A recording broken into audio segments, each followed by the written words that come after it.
चलिए बच्चों स्टार्ट करते हैं new chapter that is the exemptions from GST. जैसा कि हमने अपनी इंट्रोडक्शन वीडियोस के अंदर देखा था कि गवर्नमेंट जो है वेरियस तरीके होते हैं अगर गवर्नमेंट को जीएसटी किसी प्रोडक्ट पे नहीं लेना। एक तरीका होता है कि उसको नेगेटिव लिस्ट में डाल दिया जाए, जो हमने पढ़ा था शेड्यूल 3 में। सेकेंड वे आउट होता है कि उस पर नील रेट कर दिया जाए, और तीसरा वे आउट होता है कि गवर्नमेंट उसके लिए एग्जेम्पशन नोटिफिकेशन लिया है। अब अगर कोई गुड नेगेटिव लिस्ट के अंदर है तो हम उसको बोलते हैं कि वो नॉन टैक्सेबल है, कुछ उस पर टैक्स नहीं देना। नील रेटेड है तो हम कहते हैं कि वो टैक्सेबल तो है बट फ्रॉम नील रेट, मतलब उस पर कोई टैक्स लेने की ज़रूरत कस्टमर से नहीं है। नील रेट में होता क्या है कि आप जो आपकी परचेजेज हैं उस पर आप इनपुट टैक्स क्रेडिट जो है वो क्लेम कर सकते हो। लेकिन एग्जेम्पशन नोटिफिकेशन के थ्रू क्या होता है कि गवर्नमेंट कुछ स्पेसिफिक गुड्स को जो कि जीएसटी काउंसिल की रिकमेंडेशन के बाद उसके पास आए हैं, उनके लिए एक नोटिफिकेशन निकाल सकती है कि इन गुड्स या सर्विसेज के ऊपर कोई GST for the time being नहीं लगेगा। अगर किसी गुड के रिस्पेक्ट में एग्जेम्पशन नोटिफिकेशन आता है तो उस पर कोई टैक्स तो नहीं लगता, उसको हम बोलते हैं कि ये गुड्स एग्जेम्प्ट है, बट कोई इनपुट टैक्स क्रेडिट आप परचेजेस पर नहीं ले सकते। समझ में आई बात? ये बातें हम ऑलरेडी डिस्कस भी कर चुके हैं। तो एक ब्रीफ यहाँ पर आप लोगों के लिए कि बाय नोटिफिकेशन द गवर्नमेंट में generally exempt supply of goods और सर्विसेज और any specified description on recommendation of GST Council by notification either absolutely पूरा का पूरा या subject to such conditions या कुछ conditions के साथ wholly or partly with effect from such date as specified in notification। तो वाया नोटिफिकेशन हो सकता है या स्पेशल ऑर्डर की कुछ अर्जेंसी हो गई तो गवर्नमेंट में exempt for goods services on which tax is leviable from payment of tax by special order. Generally होता है कि सपोज किसी स्टेट में बहुत बाढ़ आ गई, सूखा पड़ गया, वहाँ इमरजेंसी फाइनेंशियल इमरजेंसी की सिचुएशन हो गई है, तो कई बार गवर्नमेंट उस पर्टिकुलर स्टेट के लिए हो सकता है कि भैया क्योंकि यहाँ बाढ़ आ गई है, बिजनेस के बहुत ज़्यादा लॉसेज हो गए हैं, तो वहाँ पर हो सकता है कि एक टाइम निकाल दे के लिए नोटिफिकेशन निकाल दे कि इस टाइम से इस टाइम तक वहाँ पे जीएसटी कलेक्ट करने की ज़रूरत नहीं है। और ये भी होगा on the recommendation of GST council under circumstances of exceptional nature in public interest. ठीक है, तो जस्ट इसको आप नोट कर लीजिएगा, एग्जाम में पूछे जाने के चांसेस तो थोड़े रेयर हैं। इसके बाद बड़े ध्यान से देखिएगा, जब आप बात करते हैं वर्ड एग्जेम्प्ट सप्लाई की, एग्जेम्पशन नोटिफिकेशन अलग चीज़ है, एग्जेम्प्ट सप्लाई की देखिए इसलिए पढ़ा रहा हूँ क्योंकि इसके ऊपर क्वेश्चन आने के चांसेस हैं। 1 मार्क 2 मार्क क्वेश्चन आ सकता है। एग्जेम्प्ट सप्लाई का मतलब जो डिफाइन किया गया एक्ट में, has been defined as supply of any goods और सर्विसेज और both which attract nil rate of tax which may be wholly exempt and non taxable. मतलब कि चाहे वो नेगेटिव लिस्ट में है, चाहे वो नील रेटेड है, चाहे एग्जेम्पशन नोटिफिकेशन है, किसी भी गुड्स या सर्विसेज की सप्लाई तो उसको हम एग्जेम्प्ट सप्लाई बोल देंगे।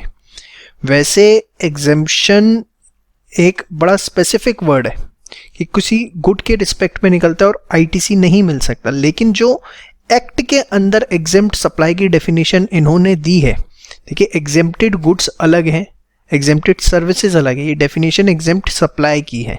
तो एग्जेम्प्ट सप्लाई की डेफिनेशन के अंदर नील रेटेड गुड्स भी आएंगे, होली एग्जेम्प्ट भी आएंगे, एज वेल एज जो नॉन टैक्सेबल हैं वो भी आएंगे। ये बात ध्यान रखिएगा, क्वेश्चन ज़बरदस्ती फंसा सकता है वो।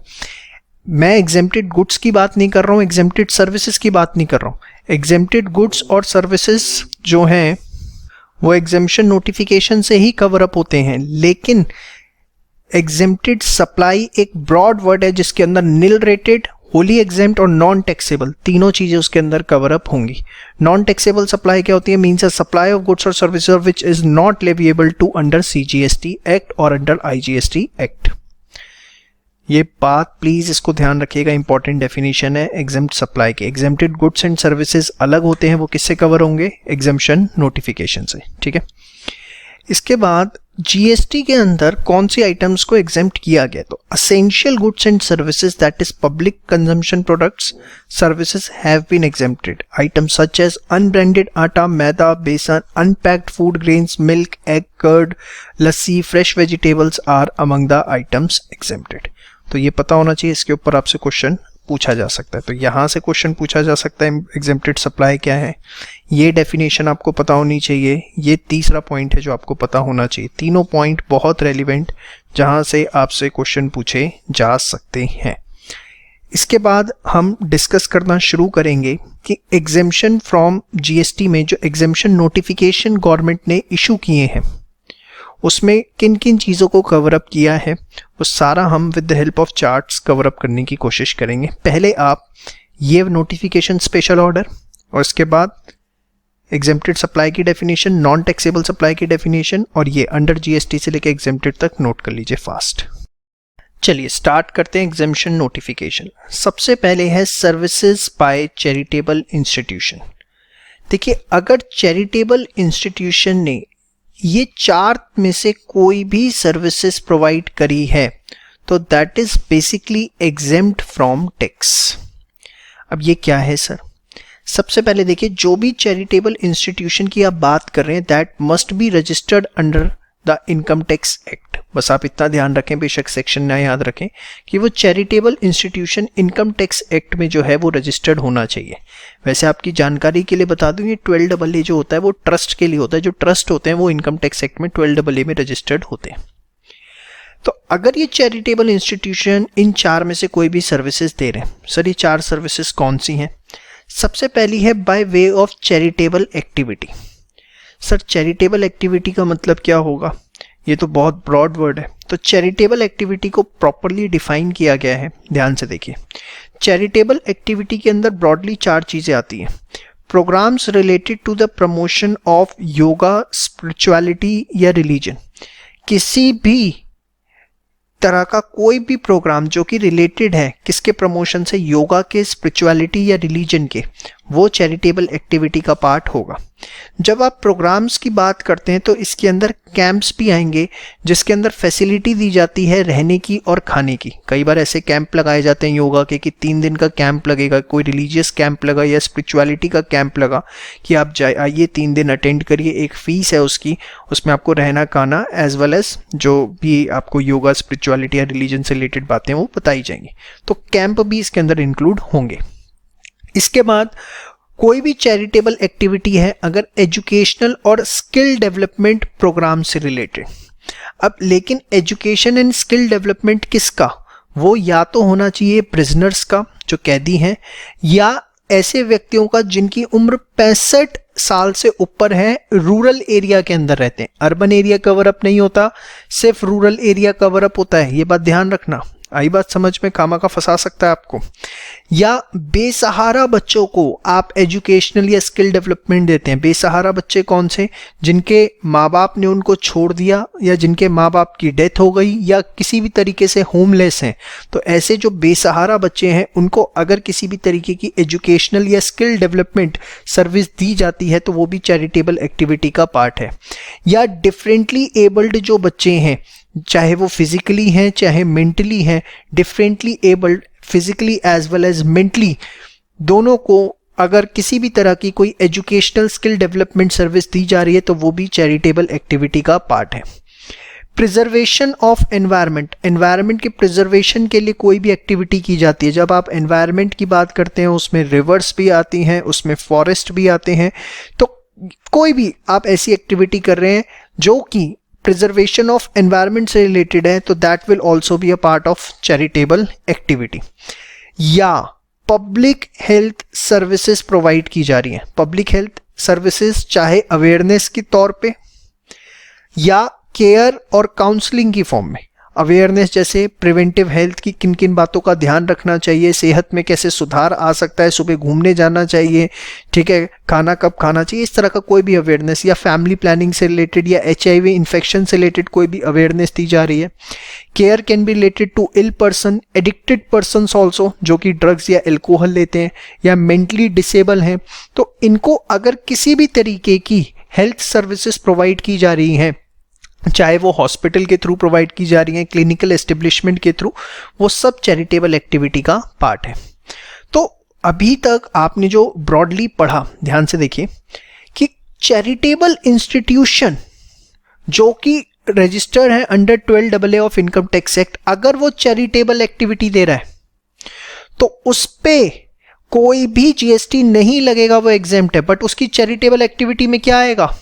योगा, स्पिरिचुअलिटी, रिलीजन जो कि इनसे रिलेटेड हो, एजुकेशन या स्किल डेवलपमेंट, हर किसी का नहीं, कैदियों का, 65 वर्ष से ऊपर के व्यक्तियों का जो गांव में रहते हैं, बेसहारा बच्चों का, चाहे वो एबेंडेंड है, ऑर्फन है या होमलेस है, या डिफरेंटली एबल्ड बच्चों का, प्रिजर्वेशन ऑफ एनवायरनमेंट या पब्लिक हेल्थ सर्विसेज। सिर्फ ये 4 चीजें जो हैं चैरिटेबल एक्टिविटी का पार्ट है।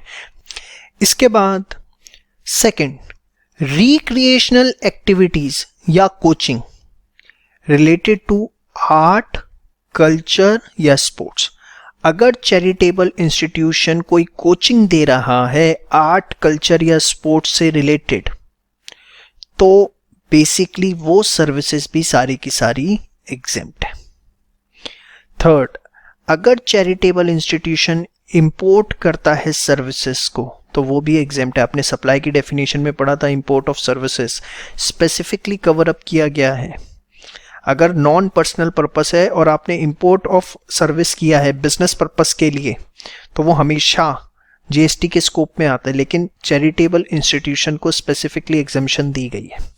Fourth, old age home. अगर कोई charitable institution old age home run कर रहा है जहां पे 60 या उससे ज्यादा उम्र के व्यक्ति रहते हैं और उसके लिए वो कंसिडरेशन चार्ज करता है 25,000 रुपये महीना या उससे कम, जिसके अंदर वो बोर्डिंग, लॉजिंग, मेंटेनेंस सारी सर्विसेज प्रोवाइड कर रहा है, तो वो भी जीएसटी से एग्जेम्प्ट है।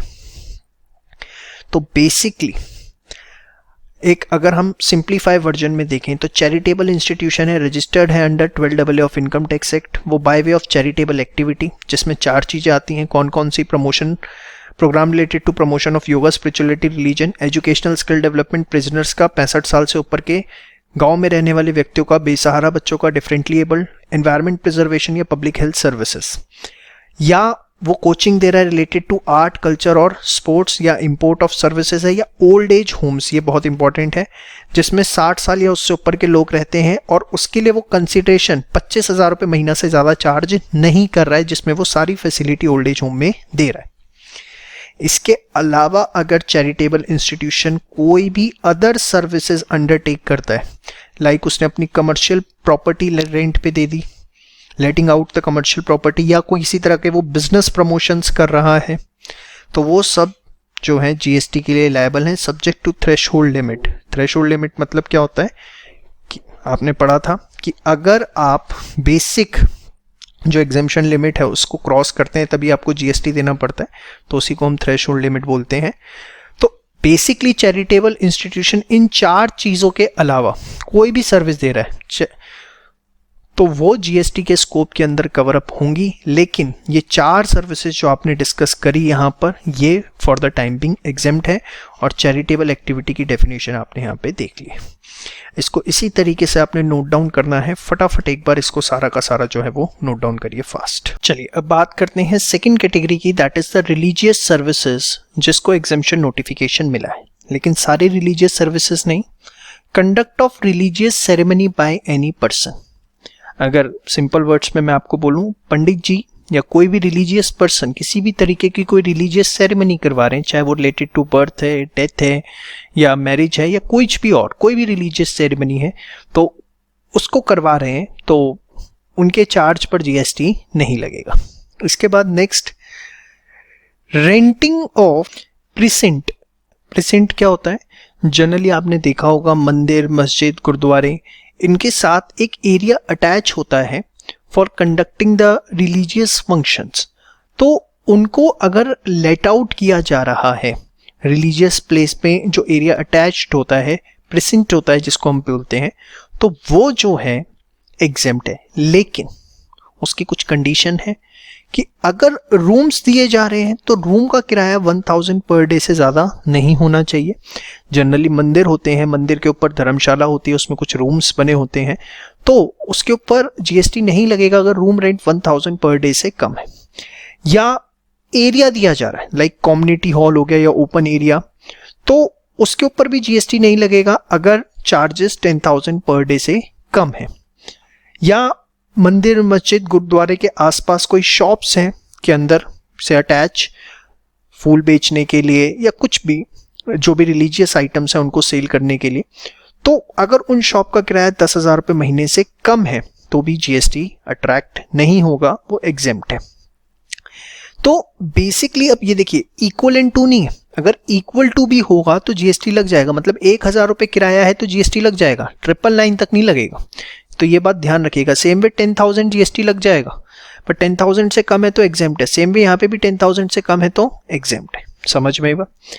लेकिन वो चीज मैनेज होनी चाहिए बाय ट्रस्ट जो कि रजिस्टर्ड है under the income tax act, ठीक है। तो वो मंदिर, मस्जिद, गुरुद्वारा, चर्च और भी कोई भी place that should be managed by a trust which is registered under income tax act. ये इंपॉर्टेंट है, इस पे क्वेश्चन जनरली पूछ लिया जाता है क्योंकि इसमें 3 कंडीशंस भी है, ठीक है। या services by specified organisation in respect of religious yatra, जिसको आप पिलग्रिमेज के नाम से जानते हैं, जैसे अमरनाथ यात्रा हो गई, हज यात्रा हो गई, ठीक है।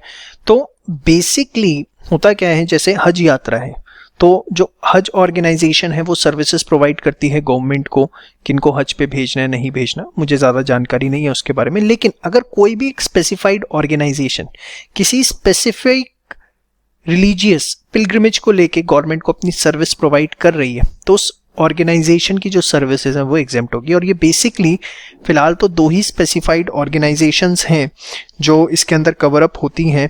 एक है कमेटी और state committee under section 2 of हज कमेटी एक्ट, जो अभी हमने यहाँ नहीं लिखा क्योंकि उसकी ज़रूरत नहीं है, और एक Kumaon Mandal Vikas Nigam limited government of Uttarakhand undertaking है। तो उसके नाम हमें याद नहीं रखने, हमें सिर्फ इतना ही ध्यान रखना है जो आपको यहाँ लिखा है। तो रिलीजियस सर्विसेज 3 कैटेगरी के अंदर, conduct of religious ceremony bye any person, renting provided वो मैनेज हो रहा है बाय ट्रस्ट जो कि इनकम टैक्स एक्ट में रजिस्टर्ड है, और रूम का किराया इससे ज़्यादा नहीं होना चाहिए 1000 पर डे से, हॉल है ओपन एरिया है तो 10,000 पर डे से ज़्यादा किराया नहीं होना चाहिए, शॉप है तो 10,000 रुपये महीने से ज़्यादा, 10,000 रुपये से कम ही होना चाहिए, 10,000 भी नहीं हो सकता, ठीक है। और services by specified organisation in respect of religious pilgrimage. इसके अलावा any other services at religious place like allowing advertisement against या अगेंस्ट कंसिडरेशन है, प्लीज इसे ठीक कर लीजिएगा, या canteen facility will be taxable.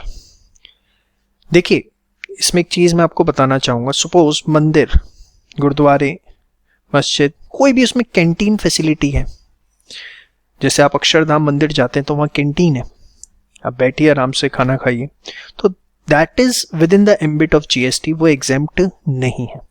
या किसी टेम्पल में या चर्च में कुछ आपने किसी बिजनेसमैन ने पैसे दिए कि वहाँ पर गेट पे मेरा होर्डिंग लग जाए या किसी भी तरीके से एडवर्टीजमेंट हो जाए, तो फिर वो एग्जेम्प्ट नहीं है। एग्जेम्प्ट सिर्फ ये 3 है, फर्स्ट, सेकंड एंड थर्ड। समझ में आई बात? फटाफट ये सारा का सारा जो है एक बार आप नोट डाउन करिए फास्ट। चलिए थर्ड कैटेगरी पे अपना डिस्कशन करते हैं, that is the agricultural services. देखिए almost all services related to agriculture, agriculture produce and rearing of animals जो है वो एग्जेम्प्ट है। अब एग्रीकल्चर प्रोड्यूस की जब मैं बात करता हूँ इसका मतलब fruit, vegetable, flowers, rearing of animals में गाय, भेड़, भैंस सब आते हैं, इंक्लूडिंग पीसीकल्चर मछली पालन जिसे आप कहते हैं, और सेरीकल्चर जो रेशमी कीड़े होते हैं उनका पालन पोषण, वो भी इसमें कवर अप है। लेकिन एक्सेप्ट क्या नहीं आएगा, रेयरिंग ऑफ हॉर्सेस, घोड़ों का पालन पोषण इसमें कवर अप नहीं है भैया। घोड़े जो है वो अमीर व्यक्ति पालते हैं, उन्हें पता है, इसलिए उसे उन्होंने एग्जेम्पशन नोटिफिकेशन से बाहर कर रखा है, ठीक है। अब जब आप बात करते हैं, अभी मैंने अगले 2 पॉइंट्स नहीं बताए आपको, ध्यान से देखें, एग्रीकल्चर या एग्रीकल्चर प्रोड्यूस से रिलेटेड सर्विसेज की, तो उसमें कौन कौन सी सर्विसेज आती हैं? It can be related to cultivation, supply of labour farm, जो लेबर काम करती है फार्म्स में उनकी supply, renting, warehousing, loading unloading, agriculture extension services like farmers को एजुकेशन देना, उनकी ट्रेनिंग करवाना, फ्यूमिगेशन, बेसिकली जो वेयर हाउस होते हैं उसके अंदर पेस्टिसाइड्स वगैरह का छिड़काव जो होता है, soil testing, seed testing, process like harvesting, drying, cooling, packaging, labelling etcetera to make it marketable for primary market. तो जितनी भी सपोज फ्रूट्स हैं उनको पैक किया जाता है, लेबल लगाया जाता है, उसके ऊपर आपने देखा होगा वेजिटेबल्स क्या किया जा रहा है, ठीक है। कोई भी इनसे रिलेटेड एक्टिविटीज हैं वो सारी की सारी जो है एग्जेम्प्ट है। तो लिखा ना almost all service related to agriculture, agriculture produce, rearing of animals are exempted except rearing of horses या further process of agriculture produce to make it marketable beyond primary market. जैसे एग्जांपल के तौर पे बड़े ध्यान से समझिएगा, आपने आलू निकाले, मतलब कल्टीवेट किए, आलू प्रोड्यूस हुए, प्रोड्यूस होने के बाद उसको साफ किया, जो उसमें साइड में पत्ते वत्ते लग रहे हैं उसको हटाया आपने, जो भी गंदगी उसके आगे पीछे थी वो आपने हटाई और आलू तैयार हो गए। तो वहां पर आप उसे कर रहे हैं to make it marketable for primary market. लेकिन सपोज फार्म के में ही आपने क्या किया, एक छोटा सा प्रोडक्शन प्लांट लगा दिया और उस पोटैटो से आप चिप्स बना रहे, तो फिर वो एग्रीकल्चर एक्टिविटी का पार्ट नहीं है। वहां आप फर्दर प्रोसेस कर रहे हैं एग्रीकल्चर प्रोड्यूस का to make it marketable beyond primary market. Primary market के लिए मतलब प्राइमरी, आपको पता है 3 सेक्टर होते हैं, प्राइमरी, सेकेंडरी, टर्शरी। अगर आप उस पोटैटो से चिप्स बना रहे हैं तो फिर आप सेकेंडरी सेक्टर में एंटर कर रहे हैं, फिर आप प्राइमरी मार्केट में नहीं रह गए। समझ में आई बात? तो वो चीजें यहां पर नहीं कवर अप होती बाय एग्जेम्पशन नोटिफिकेशन। समझ में आई बात? क्योंकि अगर उसको कवर अप कर दिया तो फिर ऑलमोस्ट सारे गुड्स कवर अप हो जाएंगे। या सर्विसेज ऐसी जो एग्रीकल्चर प्रोड्यूस से रिलेटेड नहीं है, like warehousing of cotton clothes. अब कॉटन तो कवर अप है, cotton is agriculture produce but not the cotton clothes. समझ में आई बात? तो मेन चीज ये है कि जब तक वो प्राइमरी मार्केट का प्रोडक्ट है ना, तब तक तो कोई दिक्कत नहीं है। जैसे पोटैटो हो गया या कॉटन हो गया या कुछ भी हो गया, शुगर केन हो गई, ठीक है। बट अगर आप उसे फर्दर प्रोसेस करके सेकेंडरी मार्केट का प्रोडक्ट बनाने की कोशिश करेंगे और उसे सोचें कि वो एग्रीकल्चरल एक्टिविटी का पार्ट है, तो ऐसा नहीं माना जाएगा। समझ में आई बात? इसको आप एक बार फटाफट जो है सारा का सारा नोट डाउन कर लीजिए। एक्सेप्ट वाली जो कैटेगरीज हैं सिर्फ इसके ऊपर नोटिफिकेशन अप्लाई नहीं होता, इन द सेंस इस पे जीएसटी नॉर्मल लगेगा। इसके अलावा कुछ अदर एस्पेक्ट्स में जो आपके साथ डिस्कस करना चाहूंगा इस पॉइंट के, प्रोसेस्ड टी, जैसे वो ब्लैक टी हो गई, ग्रीन टी हो गई, वाइट टी हो गई, या कॉफी हो गई, या जैगरी हो गया दैट इज गुड़, या पल्सेस हो गई, ये एग्रीकल्चर प्रोड्यूस नहीं है। क्योंकि देखो होता क्या है, जैसे टी का आपको एग्जांपल दें तो जो ग्रीन टी लीव्स होती हैं उनको फैक्ट्री में प्रोसेस किया जाता है to convert into black tea, green tea और वाइट टी व्हाटसोएवर। तो ब्लैक टी, ग्रीन टी और वाइट टी ये फर्दर प्रोसेस हो रहे हैं, सेकेंडरी मार्केट के प्रोडक्ट हैं। हाँ, अगर ग्रीन टी लीव्स की आप बात करो तो वो एग्रीकल्चर प्रोड्यूस माना जाएगा। सेम वे कॉफी के केस में, कॉफी बीन्स जो हैं वो तो एग्रीकल्चर प्रोड्यूस है, लेकिन कॉफी फैक्ट्री में तैयार होती है, वो एग्रीकल्चर प्रोड्यूस नहीं है। सेम वे गुड़ के केस में, पल्सेस, हाँ होल ग्रेन पल्स है, लाइक राजमा हो गया, होल ग्राम जिसको आप साबुत चना बोलते हो। पल्सेस भी क्या होता है, फैक्ट्री में प्रोसेस होती हैं पूरी की पूरी, आपको पता है। तो जो पल्सेस हैं उसको एग्रीकल्चर प्रोड्यूस नहीं माना जाएगा अनटिल अनलेस वो होल ग्रेन पल्स वर्ड ना लिखा हो। होल ग्रेन पल्स है तो फिर एग्रीकल्चर प्रोड्यूस माना जाएगा, उसे एग्जेम्पशन नोटिफिकेशन में रखा जाएगा, जिसके एग्जाम्पल आप राजमा, होल ग्राम आप याद रख सकते हैं, ठीक है। तो ये फर्स्ट पॉइंट बहुत इंपॉर्टेंट है। ग्रीन टी लीव्स है, एग्रीकल्चर प्रोड्यूस है, एग्जेम्पशन लगेगी, लेकिन प्रोसेस टी है, चाहे black tea, green T, white T नहीं लगेगा। कॉफी बीन्स है, एग्जेम्पशन नोटिफिकेशन एप्लीकेबल है, कॉफी पे नहीं है, गुड़ पे नहीं है, पल्सेस पे नहीं है, लेकिन होल ग्राम पल्स है लाइक राजमा, होल ग्राम, तो फिर एग्जेम्पशन नोटिफिकेशन एप्लीकेबल है, ठीक है। फिर milling of paddy into rice, जो बच्चे गांव में आसपास रहते हैं उन्होंने तो देखा होगा कि किस तरीके से राइस तैयार होता है पैडी से, ठीक है। तो ये जो है जनरली खेत में नहीं किया जाता, फैक्ट्रीज में किया जाता है थ्रू मशीन्स प्रोसेस करके इस तरीके से। तो इसीलिए milling of paddy into rice जो है वो एग्जेम्प्ट नहीं है। बट हाँ, अगर वीट का है, वीट को आप साफ करके अलग कर रहे हैं, क्लीनिंग ऑफ वीट वो एग्जेम्प्ट है, लेकिन राइस जो है, ये बात ध्यान रखना, बहुत इस पे क्वेश्चन आता है, milling of paddy into rice, इस पे एग्जाम्पशन नोटिफिकेशन नहीं है, लेकिन हाँ क्लीनिंग ऑफ वीट है तो एग्जाम्पशन है। अच्छा मजे की बात बताऊं आपको, loading, unloading, packing, storage, warehousing of rice are exempt. इसकी loading, unloading, packing, storage, warehousing सब एग्जेम्प्ट है, बट पता नहीं क्यों इन्होंने milling of paddy into rice जो है उसको एग्जाम्पशन नोटिफिकेशन में कवर अप नहीं किया। हाँ इसके अलावा कुछ भी है राइस का, loading, unloading, packing, storage, warehousing, सबको एग्जाम्पशन नोटिफिकेशन में डाल रखा है। समझ में ये बात? और ये बात ध्यान रखना, क्लीनिंग ऑफ वीट जो है वो एग्जेम्प्ट है, सिर्फ राइस की जो क्लीनिंग है वो एग्जाम्पशन नोटिफिकेशन में नहीं आती। समझ में आई बात? श्योर, इसको नोट करिए। इसके बाद artificial insemination of life stock, ये भी एग्जेम्प्ट है।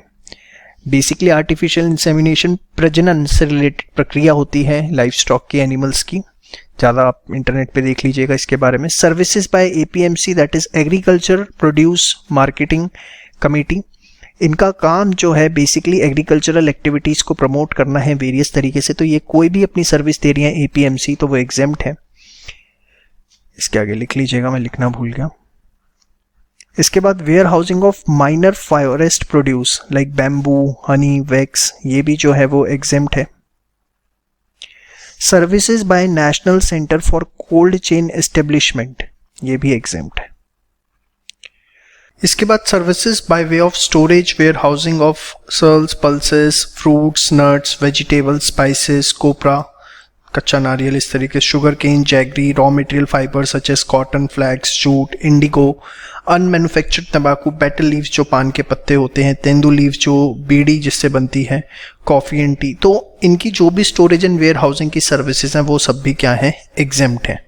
तो एग्रीकल्चर सर्विसेज एक बार मोटा मोटा ओवरव्यू करें तो एग्रीकल्चर से रिलेटेड या उसके प्रोड्यूस से रिलेटेड या रेयरिंग ऑफ एनिमल्स, इसमें हॉर्सेस नहीं आएंगे, एग्जेम्प्ट हैं सारी, चाहे वो कल्टीवेशन हो, सप्लाई हो, रेंटिंग हो, warehousing, loading, unloading, extension services, fumigation जो पेस्टिसाइड्स वगैरह वेयर हाउस में छिड़के जाते हैं, soil testing, seed testing process like harvesting, drying, cooling, packaging, labelling to make it marketable for primary market. हाँ लेकिन आप एग्रीकल्चर प्रोड्यूस को फर्दर प्रोसेस कर रहे हो जो कि बियॉन्ड प्राइमरी मार्केट जा रहा है, लाइक पोटैटो से चिप्स बना रहे हो, या जो सर्विसेज एग्रीकल्चर प्रोड्यूस रिलेटेड नहीं है वो जो है इसके अंदर कवर अप नहीं होती। Process tea, coffee, jaggery, pulses agriculture produce नहीं है, लेकिन whole wheat, whole grain pulse like rajma, whole gram, ये एग्रीकल्चर प्रोड्यूस माना जाएगा। कॉफ़ी बीन्स माना जाएगा, ग्रीन टी लीव्स को भी माना जाएगा। Milling of paddy into rice exempt नहीं है, लेकिन loading, unloading, packing, storage, warehousing ये एग्जेम्प्ट है। क्लीनिंग ऑफ व्हीट एग्जेम्प्ट है, क्लीनिंग ऑफ राइस एग्जेम्प्ट नहीं है, याद रखना। आर्टिफिशियल इंसेमिनेशन एग्जेम्प्ट है। सर्विसेज बाय एपीएमसी एग्जेम्प्ट है। Warehousing of minor forest produce exempt है। Services by national centre for cold chain development exempt है। बहुत इंपॉर्टेंट, कोशिश करी है कि बहुत छोटा करके कम से कम टाइम में आपको समझाया जाए, अदरवाइज ये बहुत वाइड चीज़ है। उम्मीद करूंगा आप इसको इज्जत देंगे और बड़े अच्छे से बेहतरीन तरीके से मल्टीपल पेन्स का यूज़ करते हुए नोट्स बनाएंगे। Thank you. चलिए बच्चों, बात करते हैं कौन सी एजुकेशनल सर्विसेज हैं जो एग्जामिनेशन नोटिफिकेशन के थ्रू जीएसटी में कवर अप होती हैं। तो देखिए, एजुकेशन सर्विसेज जो हैं वो दो कैटेगरी में हम सबसे पहले डिवाइड करेंगे कि वो बाय एजुकेशनल इंस्टीट्यूशन किसी स्टूडेंट, फैकल्टी या स्टाफ को प्रोवाइड की गई है, या कोई सर्विस एजुकेशनल इंस्टीट्यूट को प्रोवाइड की गई है। सपोज स्कूल को ट्रांसपोर्टेशन फैसिलिटी चाहिए होती है, केटरिंग फैसिलिटी चाहिए होती है, सिक्योरिटी फैसिलिटी चाहिए होती है, उसकी बात करेंगे। तो एजुकेशनल सर्विसेज दो तरीके से कवर अप हैं, by educational institute and to educational institution. ठीक है, तो सबसे पहले मैं एजुकेशनल इंस्टीट्यूशन की बात करना चाहूँगा। एजुकेशनल इंस्टीट्यूशन का मतलब क्या है यहाँ पे? इसका मतलब है कोई भी प्री स्कूल, कोई भी हायर सेकेंडरी स्कूल। जब आप प्री स्कूल और हायर सेकेंडरी स्कूल की बात करते हैं तो बाय डिफ़ॉल्ट इसमें इंटरनेशनल स्कूल्स, बोर्डिंग स्कूल्स, हर तरह के स्कूल्स जो हैं वो कवर अप होते हैं। ठीक है, कोई भी ऐसी क्वालिफिकेशन जो लॉ ने रिकॉग्नाइज की हुई है, जैसे institute of chartered accountants of India, आप सीए का कोर्स करते हैं, सीएस का करते हैं, सीएमए का करते हैं, कोई भी अप्रूव्ड वोकेशनल एजुकेशन कोर्स, कोई भी ऐसा वोकेशनल कोर्स जो अप्रूव्ड है, बस आप इतना ही ध्यान रखेंगे, इससे ज़्यादा ध्यान नहीं रखेंगे अपने एग्जामिनेशन पॉइंट ऑफ व्यू से। कौन से अप्रूव हैं, कौन से अप्रूव नहीं हैं, वो हमें याद करने की ज़रूरत नहीं। तो ये 4 कैटेगरीज इसके अंदर कवर अप होती हैं: pre school, higher education, higher secondary, qualification recognised by law और अप्रूव्ड वोकेशनल एजुकेशन कोर्स। अब ये एजुकेशनल इंस्टीट्यूशन सर्विसेज दें, चाहे स्टूडेंट्स को, चाहे फैकल्टी को, चाहे स्टाफ को, या एंट्रेंस एग्जाम ये कंडक्ट करवाते हैं अगेंस्ट एंट्रेंस फीस, तो वो एग्जामिशन नोटिफिकेशन से कवर अप है, कोई उस पे जीएसटी इन्हें कलेक्ट नहीं करना। लेकिन याद रखना, एजुकेशनल इंस्टीट्यूशन में प्राइवेट ट्यूशन्स नहीं आती, चाहे वो एकेडमिक्स के लिए हैं, जैसे कोचिंग सेंटर होते हैं 9, 10, 11, 12 के लिए, या प्रोफेशनल के लिए हैं जो CA/CS पढ़ा रहे हैं, कोई पर्सनैलिटी डेवलपमेंट इंस्टीट्यूट्स हैं, या फॉरेन कोर्सेज करवाए जा रहे हैं, या पोस्टल कोचिंग जैसे ऑनलाइन आपका आजकल पेन ड्राइव के थ्रू, गूगल ड्राइव के थ्रू होती हैं, तो वो सब इसके अंदर कवर अप नहीं होती। जस्ट आपकी क्लैरिफिकेशन के लिए, ठीक है। क्या क्या कवर अप होता है समझ में आ गया। अच्छा, एक और चीज़ ग्रीन में स्पेशली लिखा है क्योंकि अभी लेटेस्ट है ये अमेंडमेंट, IIM के कोर्सेज जो हैं वो अब कवर अप नहीं होते, पहले होते थे लेकिन अब IIM के कोर्सेज यहाँ कवर अप नहीं होते, इस पे क्वेश्चन आने के चांसेस हैं। तो एजुकेशनल इंस्टीट्यूशन कोई भी सर्विस दे रहा है, इन जो आपको यहाँ पे डिस्कस करी, तो वो एग्जामिशन नोटिफिकेशन से कवर अप है। टू एजुकेशनल इंस्टीट्यूशन, अगर एजुकेशनल इंस्टीट्यूशन को सर्विस दी गई है by way of transportation, catering, security और cleaning, conduct of examination, online education service, सिर्फ ये 5 सर्विसेज यहां पर कवर अप की गई हैं। तो अगर एजुकेशनल इंस्टीट्यूशंस को ये 5 सर्विसेज दी गई हैं तभी वो एग्जामिशन से कवर अप है। इसके अलावा कोई सर्विस दी गई है लाइक प्लेसमेंट सर्विस, कि अगर सपोज कोई एजुकेशनल इंस्टीट्यूशन है उसने प्लेसमेंट एजेंसी से टाई अप किया कि हमारे जो स्टूडेंट्स हैं उनको आप जॉब लगवाइए, तो उसके लिए वो सर्विस दी गई, या ट्रेनिंग प्रोग्राम्स करवाए गए, तो वो सब यहाँ पे कवर अप नहीं है। सिर्फ transportation, catering, security, conduct of examination, online education journal, ये 5 सर्विसेज कवर है। उसमें भी जो पहली 3 है, ट्रेनिंग, केटरिंग और सिक्योरिटी और क्लीनिंग, ये जो है not available for educational institutions providing qualification recognized by law approved vocational education course। मतलब ट्रांसपोर्टेशन, केटरिंग और सिक्योरिटी की जो सर्विसेज है वो एक तरह से सिर्फ और सिर्फ स्कूल्स के लिए अवेलेबल है। देसी भाषा में अगर मैं बात करूं तो ये जो है वो स्कूल्स के लिए ही सिर्फ अवेलेबल है, जो चाहे वो प्री स्कूल है, चाहे वो हायर सेकेंडरी स्कूल है।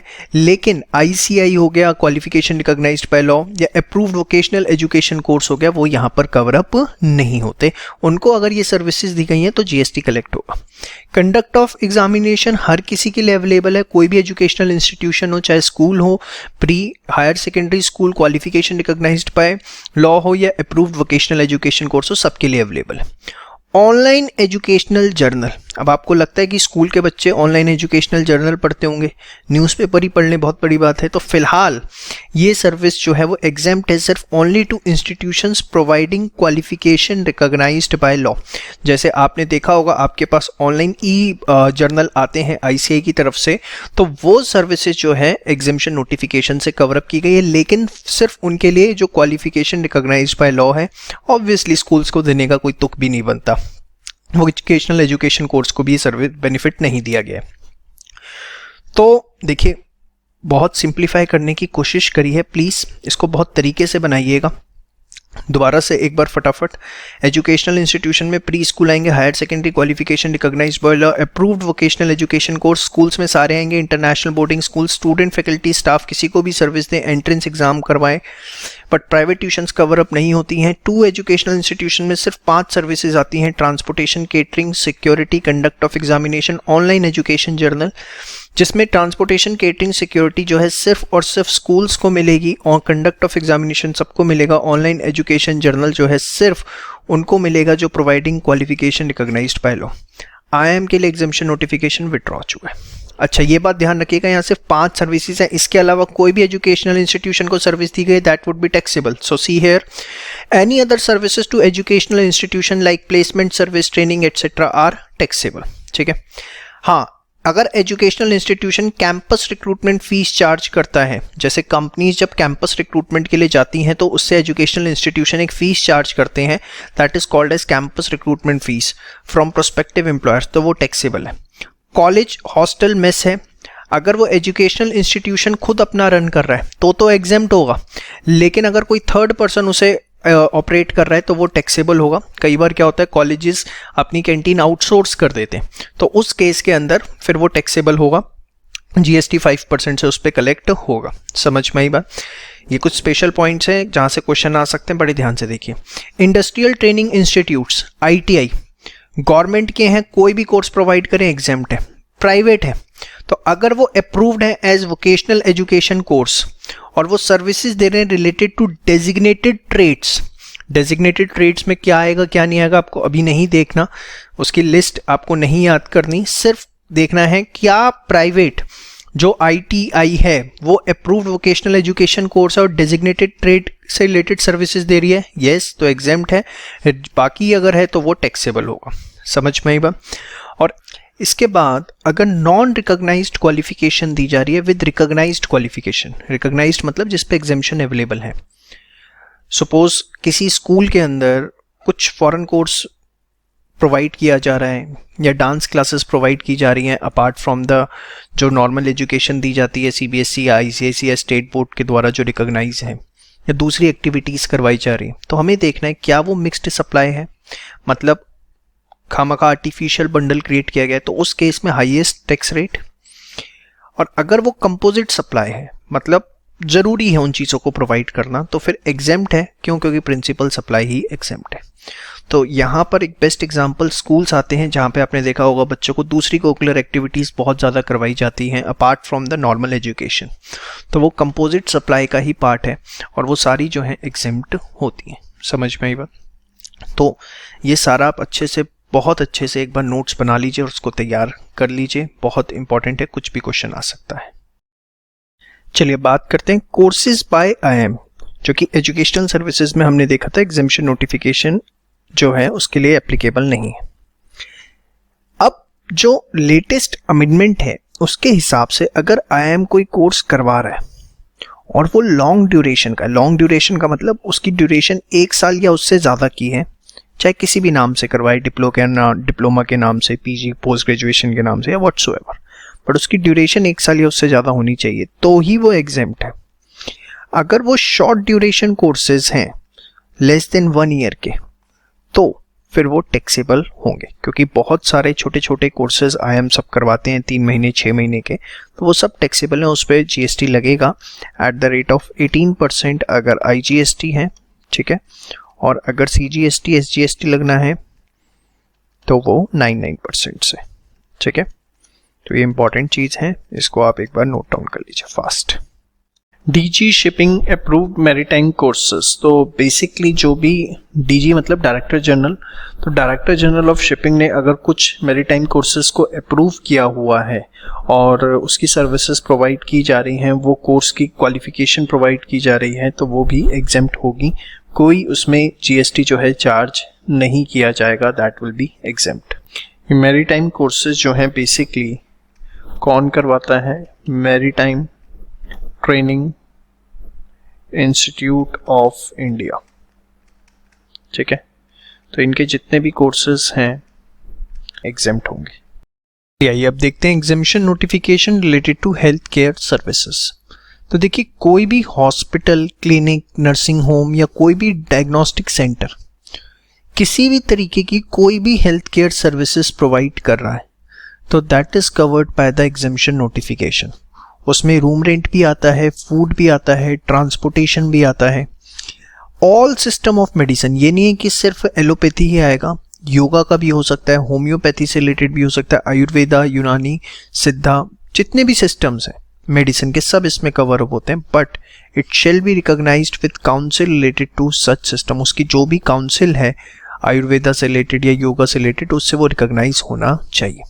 तो बहुत ही अच्छी एग्जेम्पशन की कोई भी hospital, clinic, nursing home, diagnostic centre कोई भी मेडिकल ट्रीटमेंट दे रहा है, including food, room rent, food, transportation और सारे सिस्टम मेडिसिन के जो है कवर अप किए गए हैं। समझ में आई बात। लेकिन हाँ, इसमें एक स्पेशल पॉइंट है, हेयर ट्रांसप्लांट, प्लास्टिक सर्जरी या कॉस्मेटिक सर्जरी ये करवाई जाती है।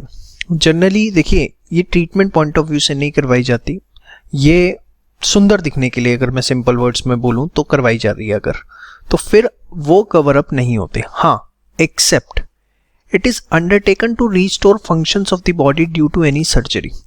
सपोज किसी की बॉडी कहीं से जल गई और उस समय प्लास्टिक सर्जरी करनी पड़ रही है क्योंकि बॉडी नॉर्मल फंक्शन कर सके, तो फिर वो मेडिसिन सिस्टम का पार्ट है, वहां पर आप उसे सुंदर दिखने के लिए नहीं कर रहे। तो हेयर ट्रांसप्लांट, प्लास्टिक सर्जरी या कॉस्मेटिक सर्जरी अगर करवाई जा रही है because of any injury, then it's okay, but ये इंजरी की वजह से नहीं है, ये सिर्फ सुंदर दिखने के लिए है, तो फिर वो इस एग्जम्पशन नोटिफिकेशन से कवर अप नहीं होता। इसके अलावा retention money is not liable to GST. Generally आपका जो हॉस्पिटल का बिल आता है उसमें से सारा अमाउंट डॉक्टर्स को नहीं जाता। सपोज 40,000 का बिल आया, 30,000 पे डॉक्टर्स पे गए, तो वो जो 10,000 पे है वो हॉस्पिटल रखता है अपनी, जो उसने सर्विसेज दी नर्सिंग की या दूसरी जो भी सर्विसेज दी, लैब असिस्टेंट वगैरह, तो एंसिलरी सर्विसेज के लिए वो चार्ज करता है। तो वो जो हॉस्पिटल अपने पास रखता है that is called as retention money, तो वो भी जीएसटी के लिए लायबल नहीं है। वो आपको यहाँ से भी क्लियर हो जाना चाहिए। इसके बाद कोड ब्लंक बैंक सर्विसेज, ये भी एग्जेम्प्ट है। वेटनरी सर्विसेज जो कि health care of animal and bird से रिलेटेड हैं, वो भी एग्जेम्प्ट है, इस पे क्वेश्चन आ जाता है। ट्रीटमेंट और डिस्पोजल ऑफ बायोमेडिकल वेस्ट, इससे रिलेटेड जो सर्विसेज हैं वो भी सारी की सारी एग्जेम्प्ट है। फटाफट इसको नोट डाउन कर लीजिए, बहुत इंपॉर्टेंट है, क्वेश्चन आने के चांसेस हैं। चलिए बात करते हैं सर्विसेज बाय गवर्नमेंट की। देखिए, जब हम यहाँ पे गवर्नमेंट की बात करते हैं तो गवर्नमेंट से हमारा मतलब होता है central government, state government, union territory और लोकल अथॉरिटी। ठीक है, अब इनकी जितनी भी सर्विसेज हैं वो सारी की सारी एग्जेम्प्ट नहीं होती। Yes, majority of the services जो गवर्नमेंट प्रोवाइड करती है दैट इज एग्जेम्प्ट, बट काफ़ी सर्विसेज ऐसी भी हैं जो टैक्सेबल भी हैं। कौन कौन सी टैक्सेबल सर्विसेज हैं देखिए जरा। Not all the services provided by government और local authority are not exempt from tax. For example, अगर टैक्सेबल सर्विसेज की बात करूँ तो जो डिपार्टमेंट ऑफ पोस्ट की speed post, express parcel post, life insurance, agency services, ये 4 सर्विसेज हैं, या कोई भी सर्विस वो प्रोवाइड कर रहे हैं इन रिलेशन टू एयरक्राफ्ट और वेसल या ट्रांसपोर्ट ऑफ गुड्स और पैसेंजर्स, तो वो हमेशा जो है टैक्सेबल होती हैं, इसमें कोई एग्जेम्पशन नहीं है। या कोई भी ऐसी service other than covered A to C, मतलब इन 3 सर्विसेज को छोड़ के, इसके अलावा अगर वो कोई भी सर्विस प्रोवाइड कर रहे हैं किसी बिजनेस एंटिटी को, तो वो भी टैक्सेबल होंगी, प्रोवाइड उस बिजनेस एंटिटी का जो टर्नओवर है वो 20 लाख रुपए से ऊपर होना चाहिए, और स्पेशल कैटेगरी स्टेट्स में 10 लाख से ऊपर होना चाहिए। अगर टर्नओवर थ्रेशोल्ड लिमिट से बिलो है तो वो एग्जेम्प्ट होगी। इन शॉर्ट ये क्या है, अगर हम इसे कंसाइज में समझें तो देखिए, गवर्नमेंट कोई भी सर्विस प्रोवाइड करिए that is exempt except department of post की 4 services, speed post, express parcel, life insurance, agency, provided to person other than government. मतलब अगर ये वाली 4 services, speed post, express parcel, life insurance, agency, ये government ही government को दे रही है तो एग्जेम्प्ट है। समझ रहे हैं मेरी बात। सपोज सेंट्रल गवर्नमेंट कुछ स्पीड पोस्ट करवा रही है या स्टेट गवर्नमेंट स्पीड पोस्ट करवा रही है, या फॉर एग्जांपल लोकल अथॉरिटी ने कुछ एजेंसी सर्विसेज ली डिपार्टमेंट ऑफ पोस्ट से, तो फिर कोई टैक्स नहीं लगेगा, क्योंकि लिखा है ना services by department of post by way of speed post, express parcel, life, agency, provided to person other than government. ठीक है, इसके बाद aircraft, vessel, transport of goods और पैसेंजर, ये टैक्सेबल है, कोई एग्जेम्पशन नहीं है। या इसके अलावा वो किसी बिजनेस एंटिटी को सर्विसेज दे रही है तो उस पर भी टैक्स देना होगा, प्रोवाइडेड वो बिजनेस एंटिटी जो है वो थ्रेशोल्ड लिमिट से ऊपर का उसका टर्नओवर होना चाहिए। ठीक है, however most of the services provided by central government, state government, union territory और local authority are exempt from tax. अब देखिए, जो आपने यहाँ पढ़ा है ना, ये कोई नई चीज़ नहीं पढ़ी आपने। ये अगर आप रिवर्स चार्ज याद हो तो आपने वहाँ पर भी यही चीज़ मेरे साथ पढ़ी थी। ये आपको ऐसा ही रिवर्स चार्ज के अंदर वहीं से क्लिप लिया है मैंने। Services by way of central government, state government और union territory to business entity, अगर सर्विसेज दे रहा जा रहा है central government, state government, union territory के द्वारा बिजनेस एंटिटी को, तो रिवर्स चार्ज लगेगा एक्सक्लूडिंग ऑफ दीज 4 सर्विसेज। तो कोई नई चीज़ आप नहीं पढ़ रही, ये चारों नाम जो हैं आप ऑलरेडी फेमिलियर हैं, ठीक है ठीक है। यहाँ पे एक रेंटिंग ऑफ इमूवेबल प्रॉपर्टी अलग था जो यहाँ नहीं है, अदरवाइज देखें ये सब कुछ सेम है। और ये मैं आपको बताऊं, पहले सर्विस टैक्स हुआ करता था, उसके एज इट इज प्रोविजन लिए गए हैं, कुछ भी उसमें इन्होंने चेंज नहीं किया। समझ में आई बात। अगर हम एग्जेम्पशन की बात करें, ध्यान से देखिए, तो गवर्नमेंट सर्विसेज अगर रिलेटेड है किसी भी म्यूनसिपैलिटी फंक्शन से, उनके पंचायत फंक्शन या सॉवरेन फंक्शन, जो कॉन्स्टिट्यूशन ऑफ इंडिया के हिसाब से सिर्फ गवर्नमेंट ही कर सकती है, तो वो सारे के सारे एग्जेम्प्ट है। या गवर्नमेंट, सेंट्रल गवर्नमेंट या स्टेट गवर्नमेंट कोई ओल्ड एज होम चला रही है, लोकल अथॉरिटी नहीं, सेंट्रल गवर्नमेंट या स्टेट गवर्नमेंट, जिसके अंदर 60 साल या उससे ऊपर के लोग रहते हैं और उसके लिए कंसिडरेशन 25,000 रुपये महीने से कम चार्ज की जा रही है, इंक्लूडिंग बोर्डिंग, लॉजिंग और मेंटेनेंस। सर ये तो एकदम सेम है जो आपने चैरिटेबल इंस्टीट्यूशन में पढ़ाया था। जी हाँ, एकदम सेम है। वही चीज़ अगर सेंट्रल गवर्नमेंट, स्टेट गवर्नमेंट भी कर रही है तो भी एग्जेम्प्ट होगा। इशुएंस ऑफ पासपोर्ट, ये भी एग्जेम्प्ट है।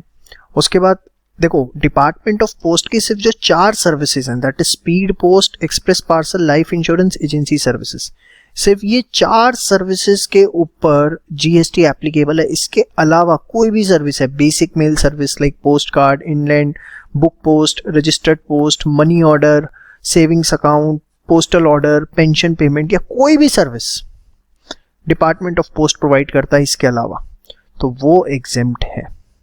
ये जानबूझ के आपको लिस्ट दे दिया ताकि आप कंफ्यूज ना हो जाए। ध्यान रखिएगा, सिर्फ 4 ऐसी सर्विसेज हैं।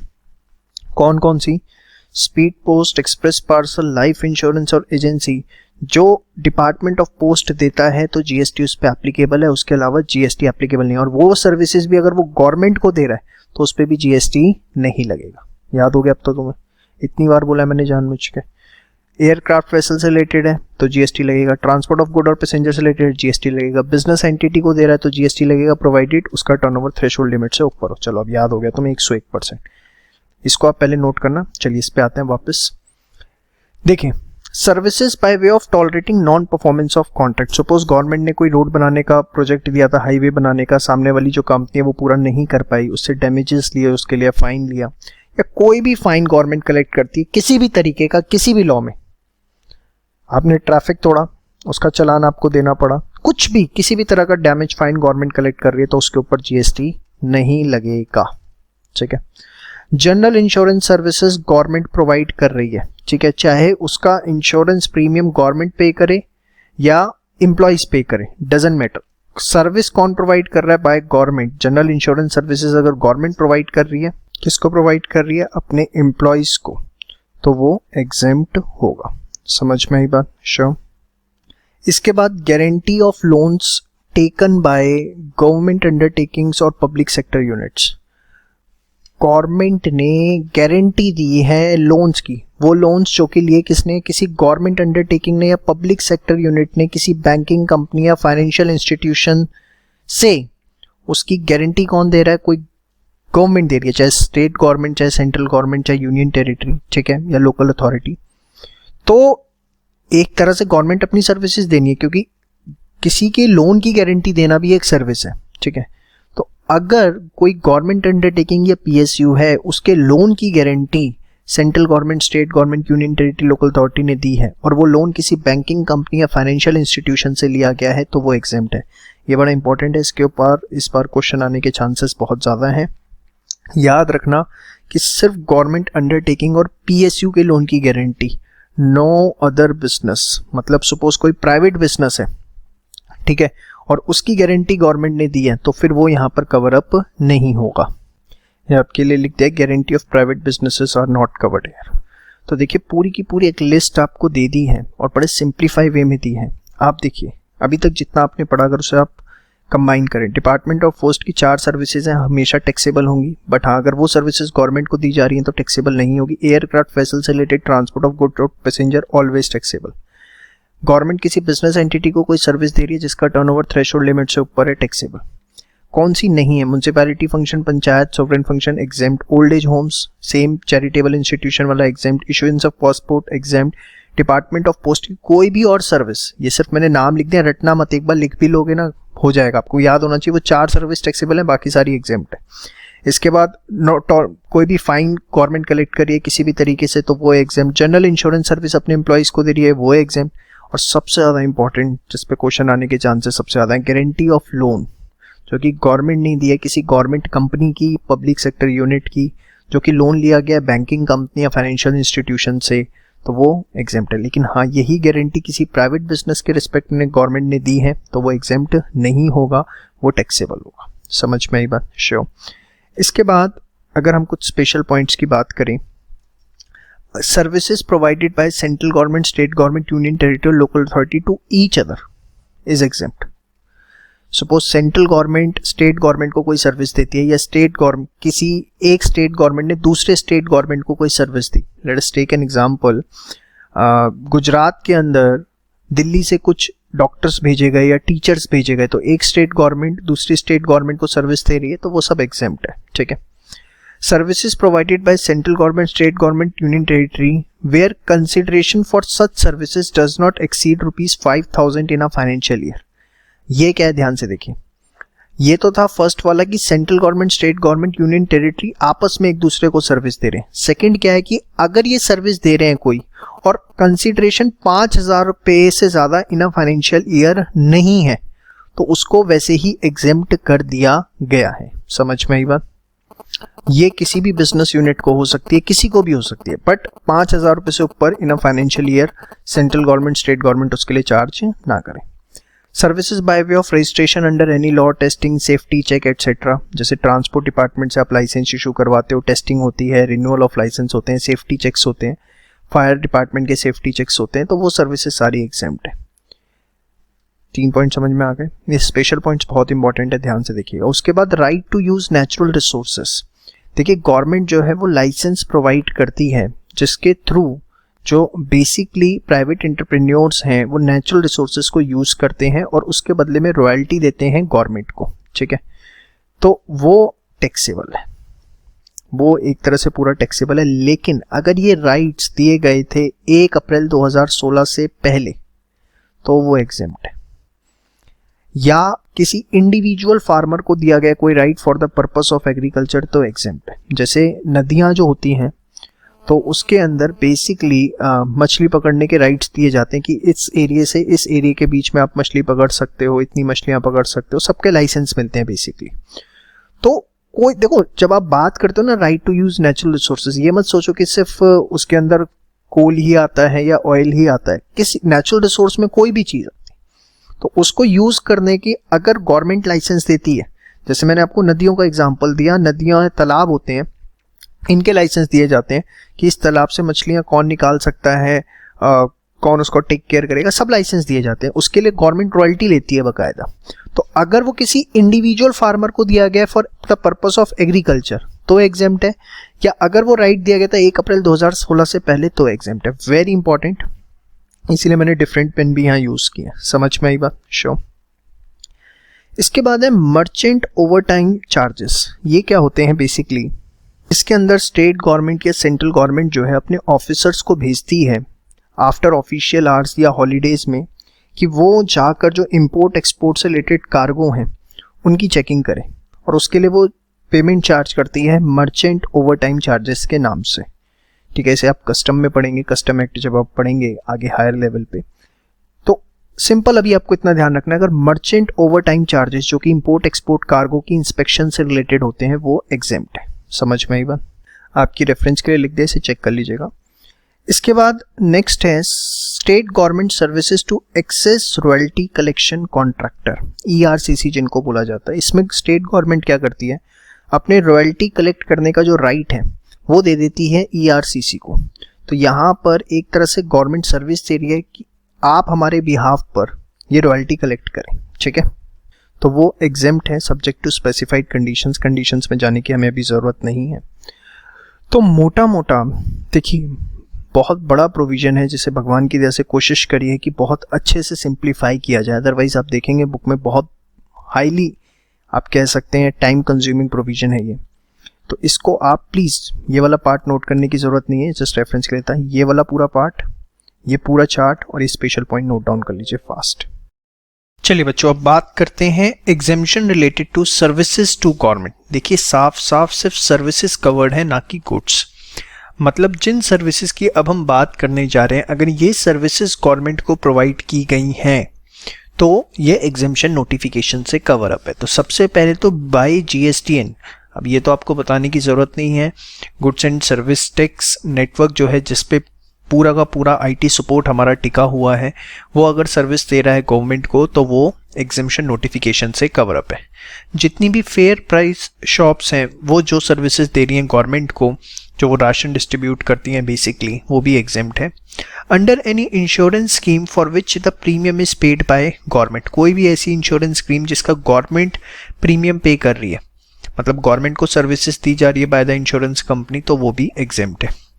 कोई भी सर्विस जो रिलेटेड है पंचायत फंक्शन से या म्युनिसिपल फंक्शन से, वो जो है एग्जेम्प्ट है, लेकिन सर्विसेज ओनली। हाँ, अगर कंपोजिट है, मतलब उसमें सप्लाई ऑफ गुड्स भी है एंड सर्विसेज भी है, कुछ गुड्स प्रोवाइड किए जा रहे हैं एज वेल एज सर्विस।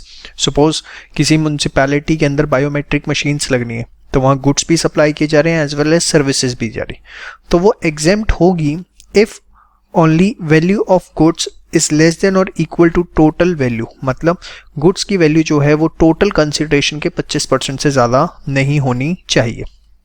उसके बाद अगर कोई सर्विसेज दी गई है गवर्नमेंट को under any training programme for which total expenditure is borne by government, जिसका सारा खर्चा गवर्नमेंट बियर करेगी, तो बेसिकली वो जो है एग्जेम्पशन नोटिफिकेशन से कवर अप है। उसके बाद कोई भी गवर्नमेंट एंटिटी ने जिसके अंदर 90% से ज़्यादा शेयर गवर्नमेंट के हैं, अगर गवर्नमेंट को कोई सर्विस दी है तो वो भी एग्जेम्पशन नोटिफिकेशन से कवर अप है। तो बेसिकली यहाँ पर अगर आप देखें तो मैंने इन ऑर्डर ऑफ प्रायोरिटी ही लिखा है, जो एग्जाम में सबसे ज़्यादा रेलिवेंट है वो सबसे पहले लिखी हैं। जीएसटीएन, फेयर प्राइस शॉप्स, कोई भी इंश्योरेंस स्कीम जिसका प्रीमियम गवर्नमेंट पे कर रही है, पंचायत फंक्शन, म्युनिसिपल फंक्शन लेकिन सर्विसेज, गुड्स एंड सर्विसेज हैं तो गुड्स की वैल्यू 25% से ज़्यादा नहीं होनी चाहिए। उसके बाद कोई भी ट्रेनिंग प्रोग्राम के लिए अगर गवर्नमेंट को सर्विस दी गई, फॉर एग्जांपल अगर मैं सिंपल सा दूं, सपोज गवर्नमेंट ने किसी सीए फर्म को हायर किया कि आप हमारे इनडायरेक्ट टैक्स में जितने भी ऑफिसर्स हैं उनको जीएसटी के बारे में एक्सप्लेनेशन दें, ट्रेनिंग दें, तो एक तरह से गवर्नमेंट को सर्विसेज दी जा रही है, तो वो भी एग्जेम्पशन नोटिफिकेशन से कवर अप है। या कोई भी गवर्नमेंट एंटिटी जिसमें 90% शेयर किसके हैं, गवर्नमेंट के, अगर वही गवर्नमेंट को सर्विस दे रही है तो उसे भी एग्जेम्पशन में रख दे। तो याद रखिएगा, only supply of goods are covered, not the goods. सिर्फ इतना आपको करना है, इसको फटाफट अच्छे से एक बार बना लीजिए फास्ट। चलिए नेक्स्ट है कंस्ट्रक्शन सर्विसेज। तो कंस्ट्रक्शन सर्विसेज को लेके क्या एग्जेम्पशन नोटिफिकेशन है, ध्यान से देखिए। अगर प्योर लेबर कॉन्ट्रैक्ट है under housing for all mission और प्रधानमंत्री आवास योजना, आपने दोनों का नाम सुना होगा, हाउसिंग फॉर ऑल मिशन और प्रधानमंत्री आवास योजना, जो गवर्नमेंट की बड़ी ही ड्रीम प्रोजेक्ट है, जिसके अंदर उनकी कोशिश है कि सबको घर एटलीस्ट प्रोवाइड किया जाए। तो उसके लिए अगर कोई प्योर लेबर कॉन्ट्रैक्ट हुआ है, प्योर लेबर कॉन्ट्रैक्ट होता है जिसमें लेबर प्रोवाइड की जाती है for the purpose of construction या इंस्टॉलेशन, रिपेयर, मेंटेनेंस, रिनोवेशन या कुछ भी इस तरीके का काम। तो खैर आपको याद नहीं रखना है इतना, सिर्फ इतना ध्यान रखना है कि अगर प्योर लेबर कॉन्ट्रैक्ट है under housing for all mission या प्रधानमंत्री आवास योजना, तो वो एग्जेम्पशन नोटिफिकेशन से कवर अप है, कोई उस पर जीएसटी चार्जेबल नहीं होगा। उसके बाद सेकेंड पॉइंट बहुत इंपॉर्टेंट है। देखिए होता क्या है, गाँव के अंदर ट्रांसफार्मर लग जाते हैं, ट्रांसफार्मर लगने के बाद उसका जो इलेक्ट्रिसिटी डिस्ट्रीब्यूशन नेटवर्क है वो ट्यूबवेल तक लाना पड़ता है फार्मर की, ताकि उस ट्यूबवेल से वो पानी ले करके अपने खेतों में सिंचाई कर सके। तो उसी के लिए एग्जेम्पशन नोटिफिकेशन आया कि एक्सटेंडिंग इलेक्ट्रिसिटी डिस्ट्रीब्यूशन नेटवर्क, जो ट्रांसफार्मर है वहाँ से ट्यूबवेल तक का जो इलेक्ट्रिसिटी डिस्ट्रीब्यूशन नेटवर्क है उसको एक्सटेंड करने के लिए up to the tubewell of the farmer for agriculture purpose, तो जो भी इलेक्ट्रिसिटी कंपनी चार्ज करेगी उस पर उसे जीएसटी नहीं लेना, वो एग्जेम्पशन नोटिफिकेशन से कवर अप किया गया। ये अपने ट्यूबवेल तक इलेक्ट्रिसिटी लाइन लेने के लिए फार्मर्स को पेमेंट करनी पड़ती है, इलेक्ट्रिसिटी कंपनी इसकी पेमेंट लेती हैं और पेमेंट तो लेंगी लेकिन उस पर कोई जीएसटी चार्ज नहीं होगा। इसके बाद नेक्स्ट है आपका ये प्योर लेबर कॉन्ट्रैक्ट, प्लीज़ इसे ठीक कर लीजिएगा। Pure labour contract related to single residential unit, अगर सिंगल रेजिडेंशियल यूनिट से रिलेटेड है कोई लेबर कॉन्ट्रैक्ट तो वो भी एग्जेम्प्टेड। नॉट रेजिडेंशियल जिसमें मल्टीपल बिल्डिंग्स आप बनाते हैं, सिंगल रेजिडेंशियल यूनिट है तो उससे रिलेटेड अगर प्योर लेबर कॉन्ट्रैक्ट है तो वो भी एग्जम्पशन नोटिफिकेशन से कवर अप है। तो प्योर लेबर कॉन्ट्रैक्ट 3 जगह एग्जम्पशन है, हाउसिंग फॉर ऑल, प्रधानमंत्री आवास योजना या सिंगल रेजिडेंशियल, या इसके बाद इलेक्ट्रिसिटी डिस्ट्रीब्यूशन नेटवर्क अगर ट्यूबवेल तक लाया जा रहा है फार्मर की जो कि उसे एग्रीकल्चर पर्पस के लिए यूज करेगा। ठीक है, फटाफट इसको एक बार नोट कर लीजिएगा और यहाँ पर प्योर लेबर कॉन्ट्रैक्ट जो है वो लिख लीजिएगा। समझ में आई बात? श्योर। चलिए बच्चों, बात करते हैं पैसेंजर ट्रांसपोर्टेशन सर्विसेज से रिलेटेड जो एग्जम्पशन नोटिफिकेशन है। बड़ा ही सिंपल। सबसे पहले हम बात करते हैं बाय एयर।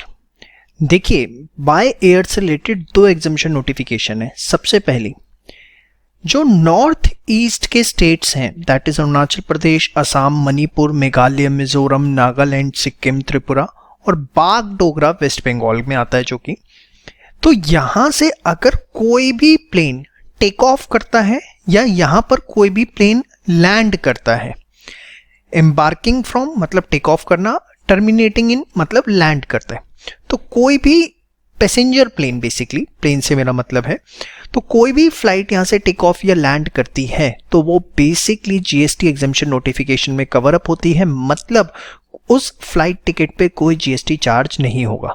समझ में आई बात? या तो वो इन स्टेट्स में लैंड करनी चाहिए, टेक ऑफ।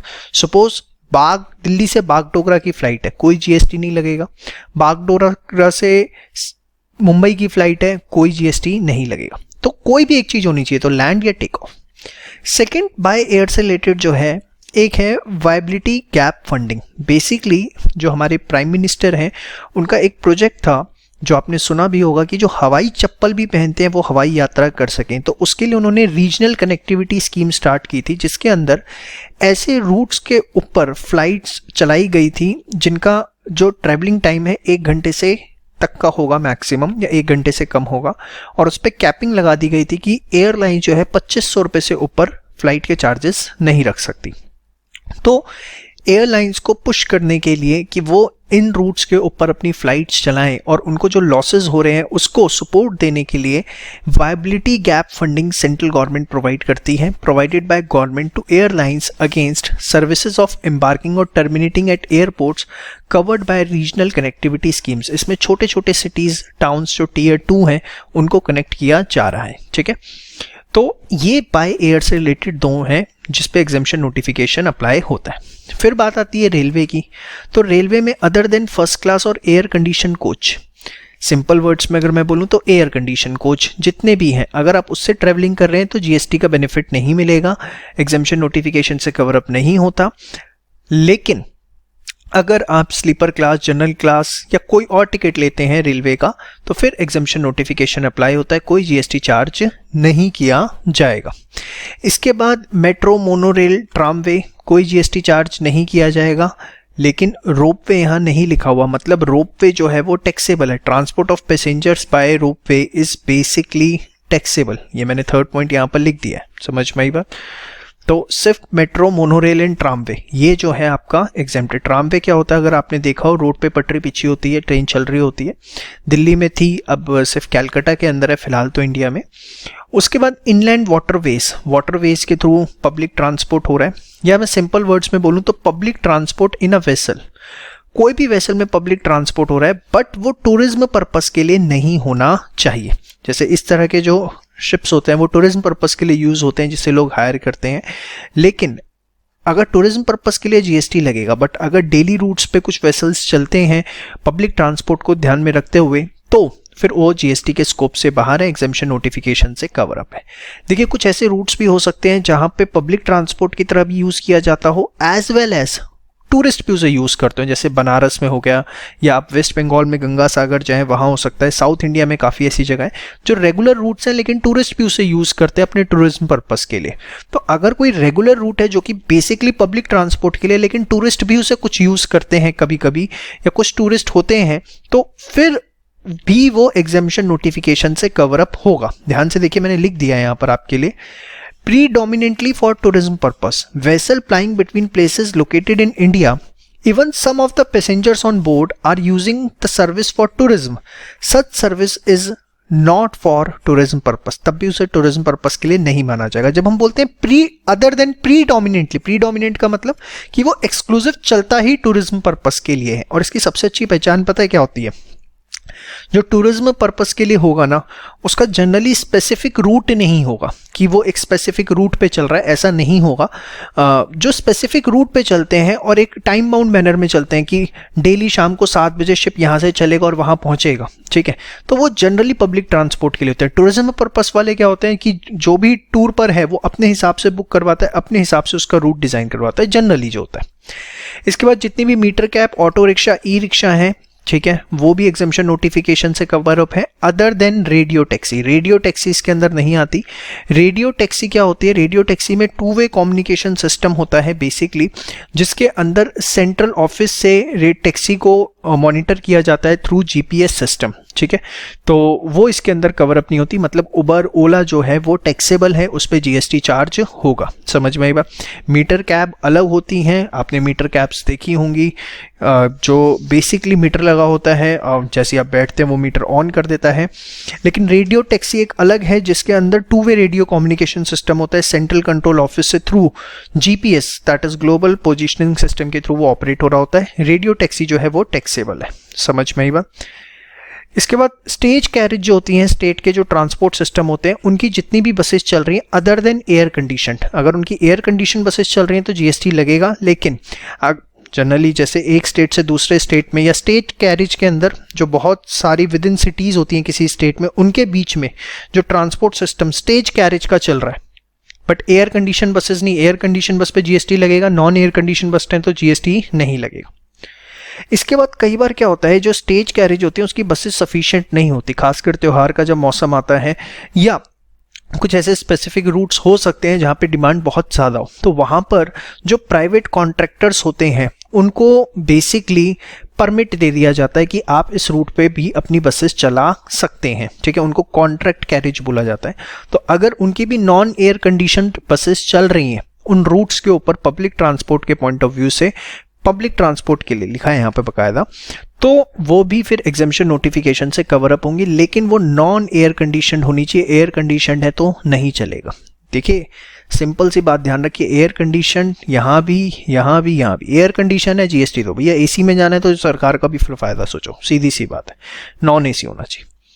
हाँ, लेकिन ये जो आप कॉन्ट्रैक्ट कैरेज की बात कर रहे हैं, टूरिज्म पर्पस के लिए नहीं होना चाहिए, टैक्सी कैब वगैरह नहीं होनी चाहिए, ठीक है।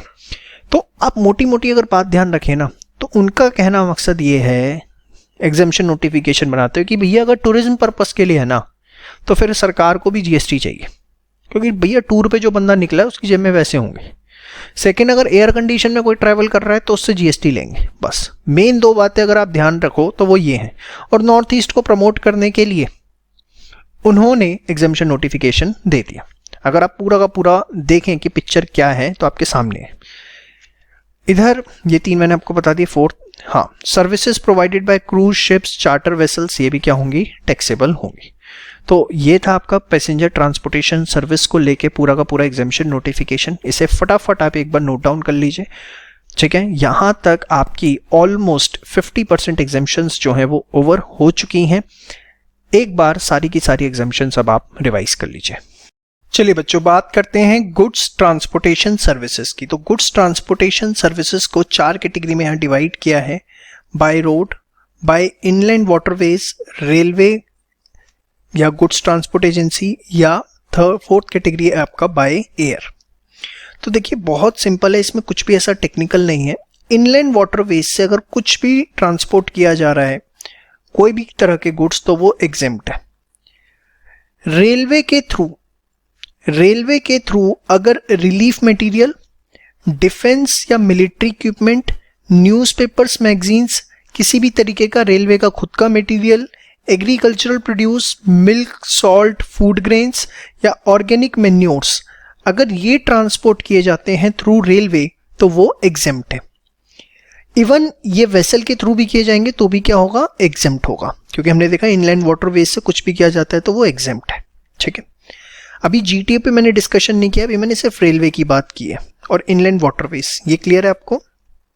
अब आते हैं यहाँ पर बाय रोड। बाय रोड अगर गुड्स ट्रांसपोर्ट किए गए हैं तो वो एग्जेम्प्ट है एक्सेप्ट इन 2 केसेस, वो टैक्सेबल है। First, through courier agency. Courier agency क्या होता है? जो डोर टू डोर सर्विस देती है आपके डोर पे, जैसे आपने नाम सुना होगा ब्लू डार्ट हो गया, फेडेक्स हो गया, तो ये कुरियर एजेंसी जो है डोर टू डोर सर्विस जो देती हैं वो टैक्सेबल है। गुड्स ट्रांसपोर्ट एजेंसी, जो गुड्स ट्रांसपोर्टेशन एजेंसी है, हमने देखा था इसकी बहुत सारी सर्विसेज रिवर्स चार्ज के अंदर कवर अप होती हैं, लेकिन इसकी कुछ सर्विसेज एग्जेम्प्ट भी हैं। कौन सी एग्जेम्प्ट है? सेम अगर आप देखें तो रेलवे वाली लिस्ट ही है पूरी की पूरी। अगर आप देखें रिलीफ मटेरियल, डिफेंस, न्यूज़पेपर, सिर्फ एक आइटम को छोड़ के रेलवे मटेरियल, क्योंकि रेलवे मटेरियल रेलवे को ही एग्जम्पशन मिलेगा, उसमें जीटीए का कोई रोल नहीं। तो आप देखिए मैंने सारी सर्विसेज, ये एरो जो बनाए हुए हैं आप देख सकते हैं कि सिर्फ एक बीच वाली जो सर्विस है रेलवे मटेरियल, अगर ये जीटीए कर रहा है, वैसे तो जीटीए का कोई इसमें रोल नहीं है, बट अगर करता है तो वो एग्जम्पशन नोटिफिकेशन में कवर अप नहीं होता। In short, relief material, defence और material equipment, newspaper, magazine, agriculture produce, milk, salt and food grains, organic manure, चाहे जीटीए के थ्रू चाहे रेलवे के थ्रू, किसी के थ्रू भी ट्रांसपोर्ट किए जाएं वो हमेशा एग्जेम्प्ट होंगे। रेलवे मटेरियल तभी एग्जेम्प्ट होगा जब वो रेलवे के थ्रू ट्रांसपोर्ट किया जाता है। समझ में आई बात? श्योर। मैं आपको याद दिलाना चाहूंगा गुड ट्रांसपोर्टेशन एजेंसी क्या होती है, जिसके अंदर हमने प्राइमरी चीज पढ़ी थी कि वो कंसाइनमेंट नोट इशू करते हैं। जस्ट फॉर रिमाइंडर, ये वैसे हम ऑलरेडी रिवर्स चार्ज में देख चुके हैं। ठीक है, आगे बात करते हैं। एक तो ये सर्विसेज एग्जेम्प्ट है। अपार्ट फ्रॉम दैट, अगर जीटीए सिंगल कंसाइनी से 750 रुपए या उससे कम चार्ज कर रहा है कंसीडरेशन, तो ऐसे जितने कंसाइनमेंट उसके पास आए हैं जिसके लिए उसने कंसीडरेशन 750 रुपए या उससे कम चार्ज करी है, तो वो भी एग्जेम्प्ट होगी। या अगर उसका पूरा का पूरा जो भी टेम्पो या ट्रक गया, उसकी पूरी की पूरी जो कंसीडरेशन उसने चार्ज करी वो 1500 रुपए या उससे कम चार्ज करी, तो भी वो एग्जेम्प्ट होगा। मतलब सीधी सी बात है, जीटी की कौन सी सर्विसेज एग्जेम्प्ट है? पहले आपने रिवर्स चार्ज पढ़ा था। जीटी की कौन सी सर्विस एग्जेम्प्ट है? Relief material, defence, newspaper, agriculture produce, milk, salt and food grain, organic manure.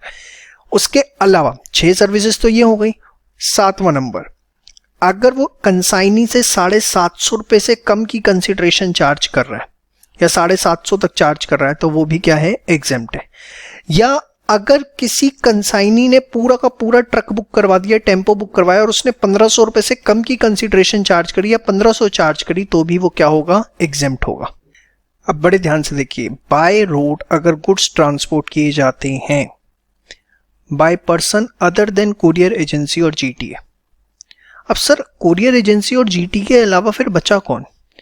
Individual truck tempo operator, जिनके पास अपने ट्रक टेम्पो होते हैं, जो खुद ही गुड्स कैरी करते हैं और उसे लेकर जाते हैं, वो कंसाइनमेंट नोट इशू नहीं करते।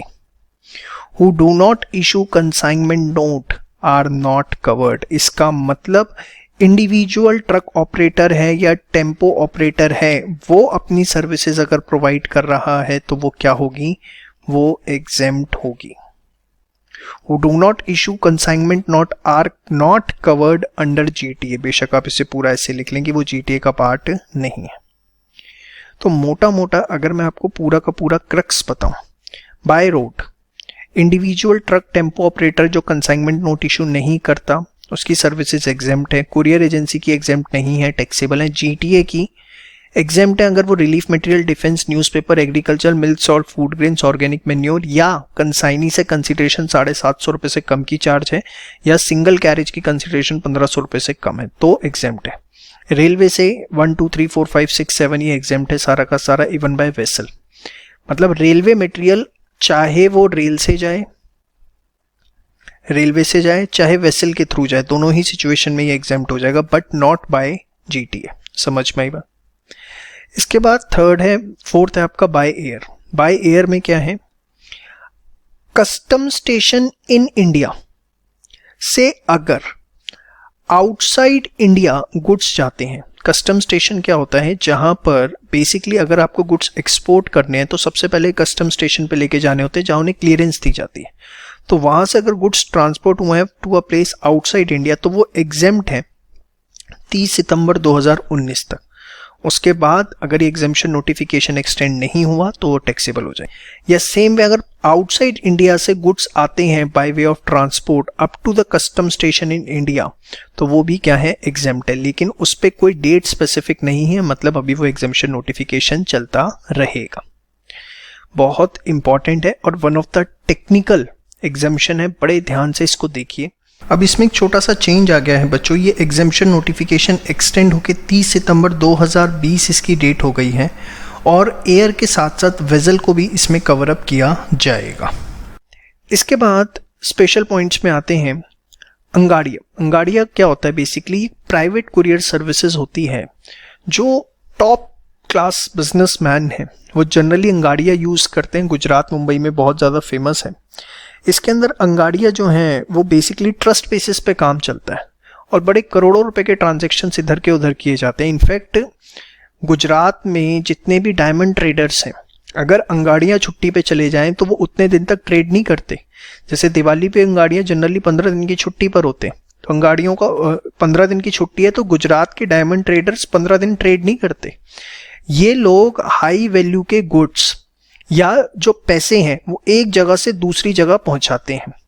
आपने मूवीज में देखा होगा कि जनरली क्या होता है, मिस्टर ए गए किसी अंगाड़िया के पास, उन्होंने 100 करोड़ रुपए उनको दिए और बोला कि ये पैसा मुंबई से मेरा दुबई पहुंचा दो या गुजरात में इस जगह पहुंचा दो, और कोई करेंसी नोट होता है, उसका नोट नंबर बता दिया जाता है एज ए कोड, वहाँ पर वो कोड बताता है और उसको वैसे पैसे दे दिए जाते हैं। अगर आपने किसी मूवी में इस तरह की हवाले की चीज़ें देखी हो, हवाला वर्ड आपने सुना होगा बेसिकली। तो मनी के केस में तो कोई दिक्कत नहीं होता, एक बैंकिंग सिस्टम की तरह ये ऑपरेट करते हैं कि आप किसी भी अंगाड़िया पे जमा करवाओ और वो दूसरे अंगाड़िया को बता देगा वहाँ पर और वो वहाँ पर पेमेंट कर देंगे। लेकिन अगर गुड्स हैं तो फिर वो प्रॉपर सिक्योरिटी लेके उसे ट्रांसपोर्ट करते हैं और कंसिडरेशन चार्ज करते हैं। तो एक बड़ा अनऑफिशियल नेटवर्क है हिंदुस्तान के अंदर ये, जो कि बिजनेसमैन यूज़ करते हैं और ये ट्रस्ट बेसिस पर चलता है। ठीक है, तो ये कुरियर सर्विस है एक तरह से और ये टैक्सेबल है। इसके बारे में, अंगाड़िया के बारे में आप नेट पे थोड़ा सा ज़रूर पढ़िएगा, आपका ज्ञान अच्छा बढ़ेगा। इसके बाद टाइम सेंसिटिव ट्रांसपोर्टेशन जो होती है, जिसके अंदर प्रॉमिस किया जाता है 24 घंटे में, 48 घंटे में डिलीवरी हो जाएगी। तो अगर वो बाय रोड है और कंसाइनमेंट नोट इशू किया जाता है तो ही उसे गुड ट्रांसपोर्ट जीटीए में कवर अप किया जाएगा, अदरवाइज उसे क्या माना जाएगा, कुरियर एजेंसी माना जाएगा। ठीक है, इसके बाद services by GTA to unregistered person other than covered by reverse charge. आपको अगर याद हो तो रिमाइंडर के तौर पे हमने रिवर्स चार्ज में पढ़ा था कि अगर जीटीए सर्विस देता registered factory society, cooperative society under any law, registered taxable person under GST including casual taxable person, company, partnership, registered and unregistered including LLP and association of person. याद आ रहा है आपको? तो यहां पर क्या है, अगर जीटीए किसी अनरजिस्टर्ड पर्सन को सर्विस देता है अदर देन जो कवर्ड है रिवर्स चार्ज में, ठीक है, मतलब इनको छोड़ के, तो वो जो है सारी की सारी एग्जेम्प्ट होगी। समझ में आई बात? Other than those covered by reverse charge, reverse charge को याद दिलाने के लिए पूरा का पूरा आप देखो असाइनमेंट खोल के, ऐसे ही पूरा का पूरा आपको वहां पर बताया था कि रजिस्टर्ड टैक्सेबल पर्सन में भी क्या आएगा। ठीक है, इसके बाद एक्सप्रेस कार्गो सर्विस है, कुरियर सर्विस होती है। ठीक है, ये जो है कुरियर एजेंसी प्रोवाइड करती है, आपको ये नाम एग्जाम में मिल सकता है इसलिए स्पेसिफिकली यहाँ दे दिया, एक्सप्रेस कार्गो सर्विस। तो ये कुरियर एजेंसी सर्विस प्रोवाइड करती है जनरली बाय एयर, बहुत जल्दी आपका जो कुरियर है वो पहुंचाया जाता है और ये टैक्सेबल है। समझ में आई बात? चलिए बात करते हैं बैंकिंग एंड फाइनेंशियल सर्विसेज की। देखिए, आरबीआई कोई भी सर्विस देगा तो that is covered by exemption notification, लेकिन ये बात ध्यान रखने वाली है, जो सर्विसेज आरबीआई प्रोवाइड करेगा वो एग्जेम्प्ट है। आरबीआई को सर्विसेज दी गई हैं तो एग्जेम्प्ट नहीं है। Only services provided by RBI are exempt, not the services provided to RBI. समझ में आई बात? श्योर, बहुत इंपॉर्टेंट चीज है। इसके अलावा बैंक जितने भी लोन देते हैं या डिपॉजिट्स लेते हैं उस पे जो इंटरेस्ट पेमेंट या डिस्काउंट के फॉर्म में चार्जेस होते हैं वो जो है एग्जेम्प्ट हैं, उसके ऊपर किसी भी तरीके का जीएसटी नहीं लगेगा। सपोज बैंक ने लोन दिया, लोन के अगेंस्ट उसे इंटरेस्ट मिल रहा है तो उस इंटरेस्ट अमाउंट पे जीएसटी नहीं लगेगा, या बैंक में किसी ने एफडी करवाई उस पे बैंक इंटरेस्ट दे रहा है उस पे कोई जीएसटी नहीं लगेगा। लेकिन इसके अलावा कोई और चार्जेस बैंक चार्ज करता है, जैसे जनरली आप लोन लेते हैं तो प्रोसेसिंग चार्जेस बैंक चार्ज करता है, सर्विस चार्जेस, एडमिनिस्ट्रेटिव चार्जेस, या इसके अलावा कोई भी चार्जेस अगर बैंक चार्ज करता है तो वो कवर अप नहीं होते, मतलब वो जो है टैक्सेबल है। लेकिन अगर बैंक लोन्स और डिपॉजिट्स के अगेन इंटरेस्ट या discounting income, what ever you can called it, वो चार्ज करता है तो फिर वो एग्जेम्प्ट है, ठीक है, उसके ऊपर कोई जीएसटी नहीं लगेगा। लेकिन इसमें एक सबसे इंपॉर्टेंट पॉइंट है, क्रेडिट कार्ड्स जो हैं वो कवर अप नहीं होते। क्रेडिट कार्ड पे अगर बैंक इंटरेस्ट चार्ज करता है तो उस केस के अंदर जीएसटी चार्ज होगा। Credit cards are not covered, only loans और डिपॉजिट्स। लोन किसी भी फॉर्म में हो, whether it is housing loan, business loan, personal loan, all are covered, ठीक है। कोई भी लोन होगा सब कवर अप होंगे। डिपॉजिट्स में भी सारे होंगे, सेविंग हो गया, फिक्स्ड डिपॉजिट हो गए, लेकिन सिर्फ इसमें ध्यान रखना है कि जो क्रेडिट कार्ड्स हैं वो कवर अप नहीं होते। समझ में आई बात? Sure, very very very important, इस पे क्वेश्चन जनरली एग्जाम में देखने को मिल जाता है। इसके बाद sale purchase of foreign currency अगर होती है among the banks and authorised dealers, bank एक दूसरे से खरीदते हैं, या जो ऑथोराइज्ड डीलर्स आपने एयरपोर्ट पे देखे होंगे वो एक दूसरे से खरीदते हैं, तो उनकी जो सेल परचेज की ट्रांजैक्शन है दैट इज कंप्लीटली एग्जेम्प्ट। हाँ, अगर वो कस्टमर को आगे बेचते हैं, फाइनल कस्टमर को, तो फिर वो जीएसटी के लिए चार्जेबल है, लेकिन आपस में एक दूसरे से ट्रांजैक्शन करते हैं बैंक से ऑथोराइज्ड डीलर, तो वो एग्जेम्प्ट है। सेम वे, अब बड़े ध्यान से देखिएगा, debit card, credit card, charge card या कोई अदर कार्ड। अब डेबिट कार्ड सुना है सर, क्रेडिट कार्ड सुना है। डेबिट कार्ड होता है कि जो हमारे अकाउंट में पैसा उसके अगेंस्ट, क्रेडिट कार्ड में हम शॉपिंग कर लेते हैं, एक स्पेसिफिक डेट को तक पैसा देना होता है। चार्ज कार्ड क्या होता है? चार्ज कार्ड में क्या होता है, देखिए ये क्रेडिट कार्ड की तरह ही होता है। सपोज मेरे पास एक कार्ड है, उसकी 50,000 लिमिट है, मैं हर महीने जो भी शॉपिंग करता हूं मुझे अगले महीने 10 तारीख तक उसे क्लियर करना होता है। क्रेडिट कार्ड में क्या होता है कि सपोज आपने 50,000 की शॉपिंग करी, अगले महीने 10 तारीख तक आपको ये 50,000 रुपये पेमेंट करनी है, लेकिन आपके पास 50,000 नहीं है, आप 25,000 है, तो आप 25,000 पे कर दो, बाकी 25,000 रुपये पे विद इंटरेस्ट आप अगले महीने पे कर देना, या अपनी कन्वीनियंस के हिसाब से पे कर देना, इंटरेस्ट चार्ज करेगा बैंक। लेकिन चार्ज कार्ड में क्या होता है कि अगर आपने 50,000 की शॉपिंग करी और 10 तारीख है तो आपको 10 तारीख को 50,000 रुपये पूरे देने पड़ेंगे, आप इस बैलेंस को कैरी फॉरवर्ड नहीं कर सकते। This is the fundamental difference between the credit card and charge card. या इसके अलावा अदर कार्ड होते हैं जैसे गिफ्ट कार्ड, कि सपोज मैंने आपको एक 5,000 का गिफ्ट कार्ड दे दिया जिससे आप कोई भी शॉपिंग कर सकते हैं। तो बेसिकली कोई भी कार्ड है, अब होता क्या है जब हम कार्ड स्वैप करते हैं कहीं पर भी, बड़ा सिंपल सा एग्जांपल देता हूँ, आपने ऑनलाइन कोर्स लिया तो कार्ड के थ्रू लिया होगा, तो हुआ क्या जब आपने कार्ड को स्वैप किया इन द सेंस कार्ड से पेमेंट करी किसी भी तरीके से, तो जो भी आपका बैंक है उससे पेमेंट हमारे अकाउंट में आ गई। यस और नो? सपोज आपका HDFC में अकाउंट है तो आपके HDFC से जो पेमेंट है वो हमारे ई स्कॉलर्स अकाउंट के अंदर आ गई। यस और नो? तो एक तरह से आपके बैंक ने सर्विस दी ना कि वहां से पेमेंट निकल के हमारे ई स्कॉलर्स में वो आ गई। तो उसमें भी प्रॉपर चार्जेस होते हैं, मैं आपको बताऊं, जैसे हमें चार्जेस देने पड़ते हैं उसके लिए 2%, जो भी आप हमें फीस देते हैं उसके लिए हमारा पेमेंट गेटवे 2% हमसे चार्ज करता है बकायदा इसके लिए। तो चलिए छोड़िए, अगर वो अमाउंट अप टू ₹2,000 पर ट्रांजैक्शन है तो वो एग्जेम्प्ट है, किसी भी तरीके का उस पर कोई जीएसटी नहीं लगेगा, ठीक है। ट्रांजैक्शन अमाउंट यहाँ पर ये समझिए जीएसटी नहीं लगेगा, in the sense suppose HDFC से पैसे निकल के ई स्कॉलर्स में आए और उसका 1.5% खर्चा है, तो वैसे ये होता कि जो भी ट्रांजैक्शन अमाउंट है उसका 1.5% हमारा कट जाता, 1.5% प्लस 18% उस पर जीएसटी। बट क्योंकि अगर ट्रांजैक्शन अमाउंट 2,000 है तो सिर्फ 1.5% लगेगा, उस पर 18% जीएसटी नहीं लगेगा। ये मत समझना कि चंदन सर बच गए 2,000 से कम की ट्रांजैक्शन होगी, तो ऐसा कुछ नहीं है। तो मोटी मोटी बात आपको क्या ध्यान रखनी है, debit card, credit card, charge card, other card से कोई भी ट्रांजैक्शन होती है और वो 2,000 रुपये तक की है तो वो एग्जेम्प्ट है, उस पर कोई जीएसटी चार्ज नहीं होगा। सिंपल सी बात, आप इतनी ध्यान रखिए, ज़्यादा डीप में जाने की ज़रूरत नहीं है। इसके बाद basic savings bank deposit account जो कि खोले गए प्रधानमंत्री जनधन योजना के तहत, उसमें जो भी सर्विसेज प्रोवाइड की जाती हैं उस पर कोई भी जीएसटी नहीं लगेगा, ठीक है। जो भी उसमें services A to Z provide की जाती है। वैसे आप देखिए चेक इशू करवाते हैं या NEFT वगैरह करवाते हैं तो सब पे GST लगता है, लेकिन bank saving, basic saving bank deposit account है प्रधानमंत्री जनधन योजना का, तो उसमें GST नहीं लगेगा। तो देखिए बहुत इंपॉर्टेंट, RBI ने सर्विसेज दी, GST नहीं लगेगा। RBI को सर्विसेज मिली, GST लगेगा।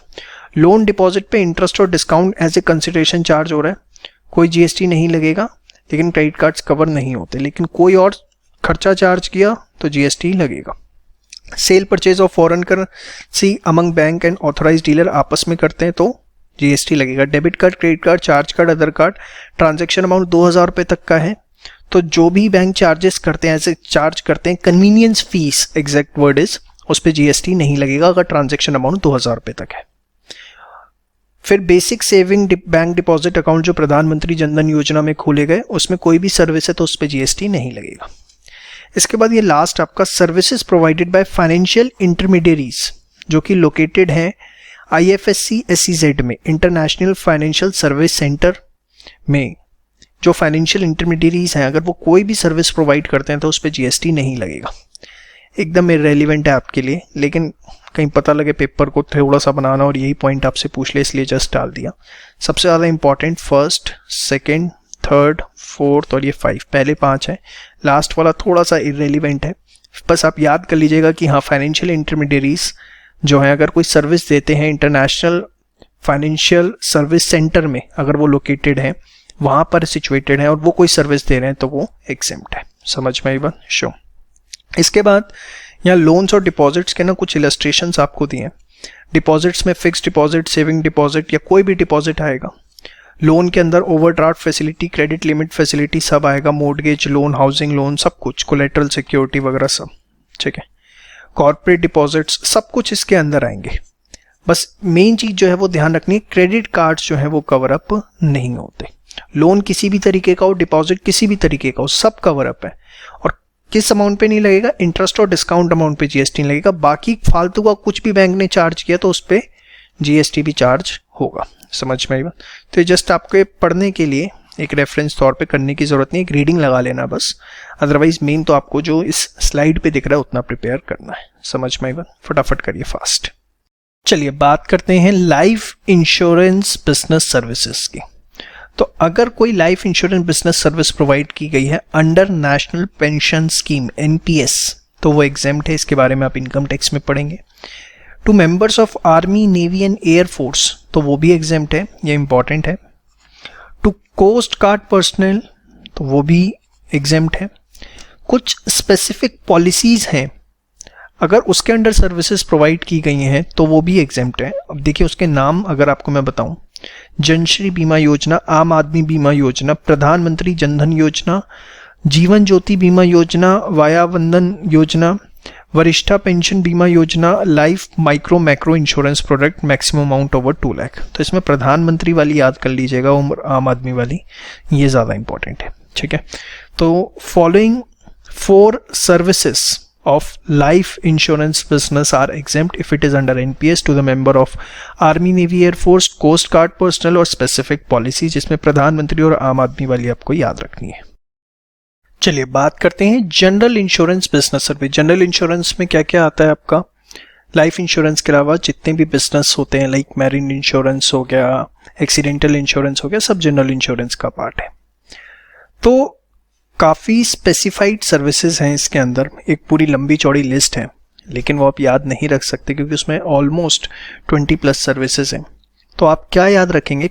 जो मैं आपको बता रहा हूँ सिर्फ वो नाम याद रख लीजिए एग्जामिनेशन पॉइंट ऑफ व्यू से।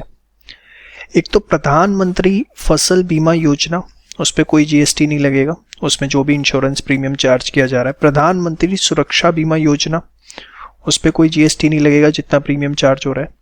Restructured weather based crop insurance scheme, ये 3 स्कीम्स जो हैं वो बेसिकली आप याद रख लीजिए जनरल इंश्योरेंस की, जो GST से एग्जेम्प्ट है।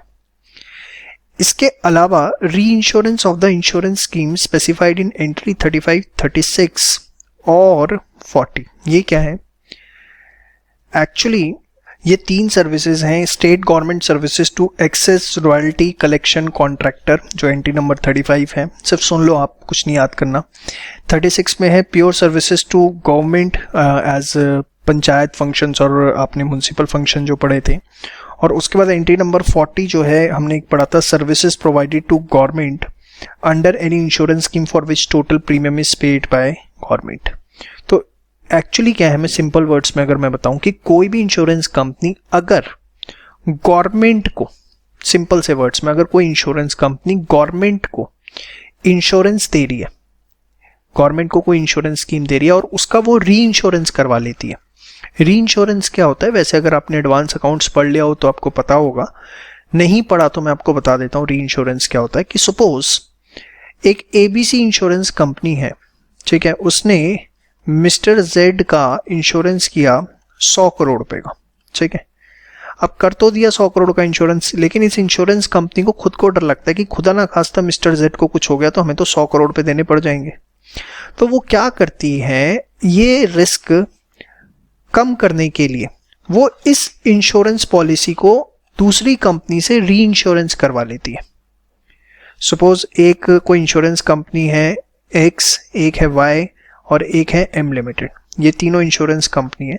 तो सपोज उसने क्या किया, 30 करोड़ का इससे, 20 करोड़ का इससे और 10 करोड़ का इससे री इंश्योरेंस करवा लिया, ठीक है।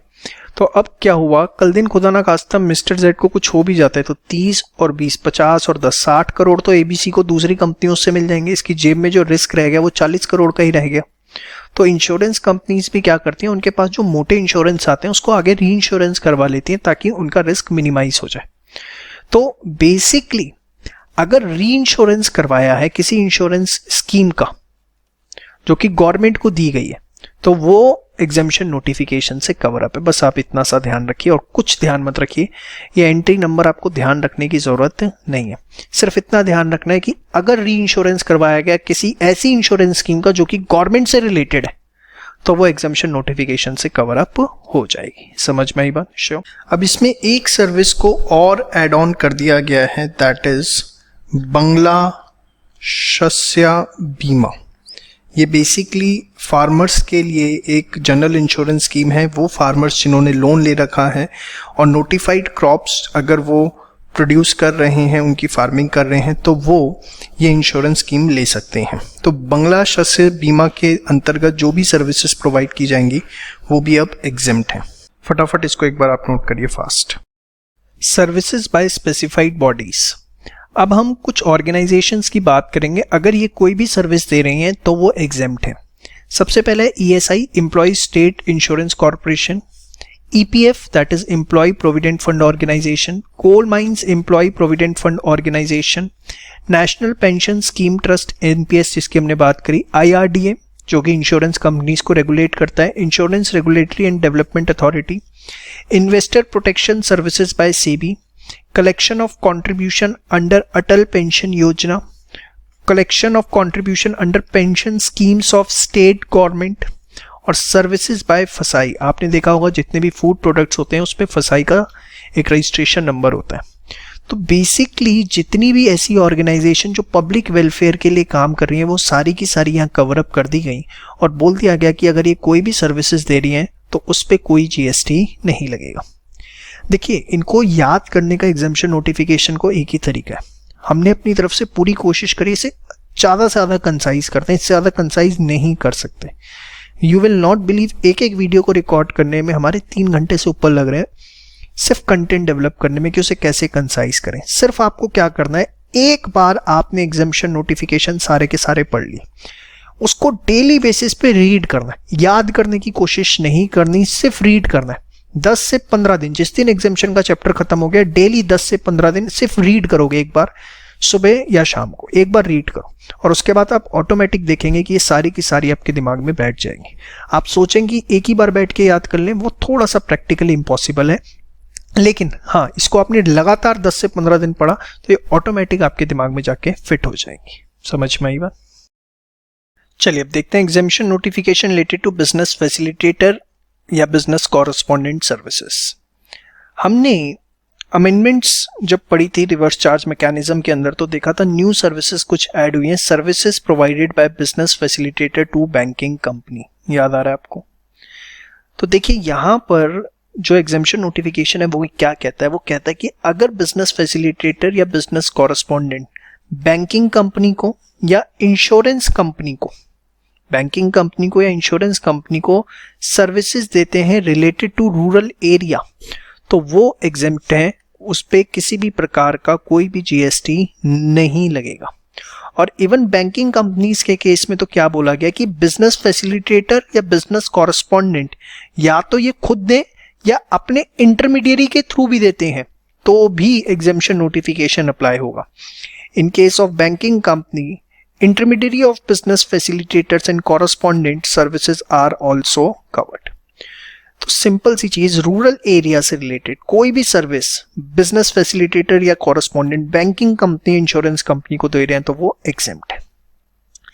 अब इसको अगर हम आरसीएम रिवर्स चार्ज मैकेनिज्म से लिंक करके पढ़ें एक बार के लिए, जो आपने आरसीएम में पढ़ा था, तो वहां क्या था कि बिजनेस फैसिलिटेटर अगर बैंकिंग कंपनी को कोई सर्विस दे रहा है तो वो आरसीएम का पार्ट है। तो मैं आपको यहां रिमाइंड करवाना चाहूंगा कि बिजनेस फैसिलिटेटर अगर बैंकिंग कंपनी को अदर देन रूरल एरिया में सर्विस दे रहा है तो आरसीएम लगेगा, क्योंकि रूरल एरिया वाली तो यहां पर क्या हो गई है, एग्जेम्प्ट हो गई है। और वहां पे याद करो सिर्फ बिजनेस फैसिलिटेटर था, यहां मतलब बिजनेस कॉरेस्पॉन्डेंट अगर बैंकिंग कंपनी को अदर देन रूरल एरिया में सर्विस दे रहा है तो फिर फॉरवर्ड चार्ज लगेगा। In the sense business correspondent को ही जीएसटी जमा करवाना पड़ेगा। दोबारा से रिपीट कर देता हूं, 4 मार्क्स का क्वेश्चन आने के पूरे चांसेस हैं, बड़े ध्यान से सुनिए।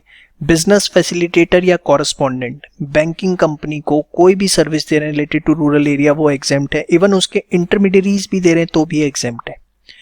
रूरल एरिया के अलावा कहीं दे रहे हैं, अर्बन एरिया में दे रहे हैं, सिंपल वर्ड्स के अंदर अगर मैं बोलूं तो हमें ये देखना है कि देने वाला सर्विस कौन है, बिजनेस फैसिलिटेटर या कॉरेस्पॉन्डेंट। अगर वो फैसिलिटेटर है तो आरसीएम में लगेगा, मतलब जो बैंकिंग कंपनी है वो जीएसटी गवर्नमेंट को जमा करवाएगी, क्योंकि वो recipient of supply of goods and services है। लेकिन अगर बिजनेस कॉरेस्पॉन्डेंट दे रहा है बैंकिंग कंपनी को अदर देन रूरल एरिया मतलब अर्बन एरिया में, तो फिर फॉरवर्ड चार्ज लगेगा, मतलब बिजनेस कॉरेस्पॉन्डेंट को जो है वो जीएसटी जमा करवाना पड़ेगा। ये जस्ट आपको रिमाइंड करवा रहा हूं जो अमेंडमेंट में आपने पढ़ा था, क्योंकि मुझे उम्मीद है अब यहां तक आते आते आप भूल गए होंगे। इंश्योरेंस कंपनी में ऐसा कुछ भी नहीं है। इंश्योरेंस कंपनी में सीधा है कि बिजनेस फैसिलिटेटर या कॉरेस्पॉन्डेंट सर्विस दे रहे रूरल एरिया में तो एग्जेम्प्ट है, इसके अलावा कोई भी केस होगा तो एग्जेम्पशन नहीं है। समझ में आई बात? शो फटाफट इसको एक बार नोट डाउन करिए फास्ट। चलिए बात करते हैं लीजिंग सर्विसेज की। हमने लीजिंग सर्विसेज के रिस्पेक्ट में ये पढ़ा था जब हमने रिवर्स चार्ज मैकेनिज्म में देखा था कि जो 5 न्यू सर्विसेज ऐड हुई हैं, 4th थी सर्विस, उसमें services supplied by any person by way of transfer of development rights और फ्लोर स्पेस इंडेक्स, अगर आपको याद हो, और long term lease of land 30 years और more by any person against consideration. तो वही मैंने आपको बताया था कि एग्जेम्पशन नोटिफिकेशन से एग्जेम्प्ट हो गई हैं, तो वही बात यहाँ है, बाय टीडीआर, एफएसआई और long term lease bye any person against consideration reverse charge mechanism है, बट फॉर द टाइमिंग इसे एग्जेम्प्ट कर दिया गया। मतलब जब भी एग्जेम्पशन नोटिफिकेशन विड्रॉ भी होगा तो आरसीएम में टैक्स लगेगा, जीएसटी लगेगा। फिलहाल जो है आरसीएम नहीं लग रहा, फिलहाल ये जो है एग्जेम्प्ट है। इसकी बात हमने वहां पर भी अच्छे से कर ली थी, जस्ट मैं रिकॉल करवा रहा हूं आपको। इसके बाद लॉन्ग टर्म लीज, 30 साल लॉन्ग टर्म लीज का मतलब होता है 30 ईयर्स या more, of industrial plots for development of infrastructure for financial business. Financial business के इंफ्रास्ट्रक्चर डेवलपमेंट के लिए अगर 30 साल या उससे ऊपर के टाइम पीरियड के लिए कोई इंडस्ट्रियल प्लॉट लीज पे दिया गया है तो वो भी एग्जेम्पशन नोटिफिकेशन से कवर अप होगा। वैसे अब इसकी अहमियत खत्म हो जाती है, क्योंकि यहां पर अगर देखा जाए तो लॉन्ग टर्म लीज जो 5th है, long term lease of land, तो इससे बाय डिफॉल्ट ये भी कवर अप हो जाता है। तो मतलब अब कोई भी लॉन्ग टर्म लीज होगी 30 साल से ऊपर की तो वो एग्जेम्पशन नोटिफिकेशन से कवर अप है। तो इस पॉइंट की कोई सेपरेट वैलिडिटी अब रह नहीं जाती, बट बुक में गिवन है तो आपको बता दिया। इसके बाद नेक्स्ट पॉइंट है leasing of asset by Indian railway financial corporation to Indian railway. अगर IRFC Indian railway financial corporation Indian railway को असेट लीज पे देती है। असेट लीज पे देती है, इसका मतलब क्या है? एक्चुअली उनकी वेबसाइट से ही ये फ्लो चार्ट उठाया, मैं आपको इनका पूरा प्रोसेस बताता हूँ। IRFC क्या करता है? बॉन्ड इशू करता है, जो कि पब्लिक या जो भी फाइनेंशियल इंस्टीट्यूशन है वो लेते हैं। उस बॉन्ड से फिर IRFC जो है असेट्स परचेज करता है जो इंडियन रेलवे को चाहिए, और वो असेट परचेज करके इंडियन रेलवे को लीज पे दे देता है। इंडियन रेलवे उसके बदले में लीज रेंट देती है किसको? IRFC को। और वो जो भी लीज रेंट IRFC को मिलता है उससे वो इंटरेस्ट एंड प्रिंसिपल रीपेमेंट जो इन्होंने भी बॉन्ड खरीदे थे उनकी करती है। तो एक तरह से IRFC क्या है कि बेसिकली इंडियन रेलवेज के लिए फंड अरेंज करने का तरीका, कि Indian railway financial corporation bond issue करेगी, उस पर पैसा आएगा, उससे वो कुछ असेट परचेज करेगी जो इंडियन रेलवे को चाहिए, फिर वो इंडियन रेलवे को वो असेट्स दे देगी और उसके बदले में लीज पेमेंट लेगी, और उस लीज पेमेंट से वो इंटरेस्ट और प्रिंसिपल रीपेमेंट करेगी। तो जितने भी असेट लीज आउट किए जा रहे हैं IRFC द्वारा इंडियन रेलवेज को, उस पर कोई GST नहीं लगेगा। समझ में आया? This is something important. Clear? फटाफट इसको पूरा का पूरा नोट डाउन करिए फास्ट।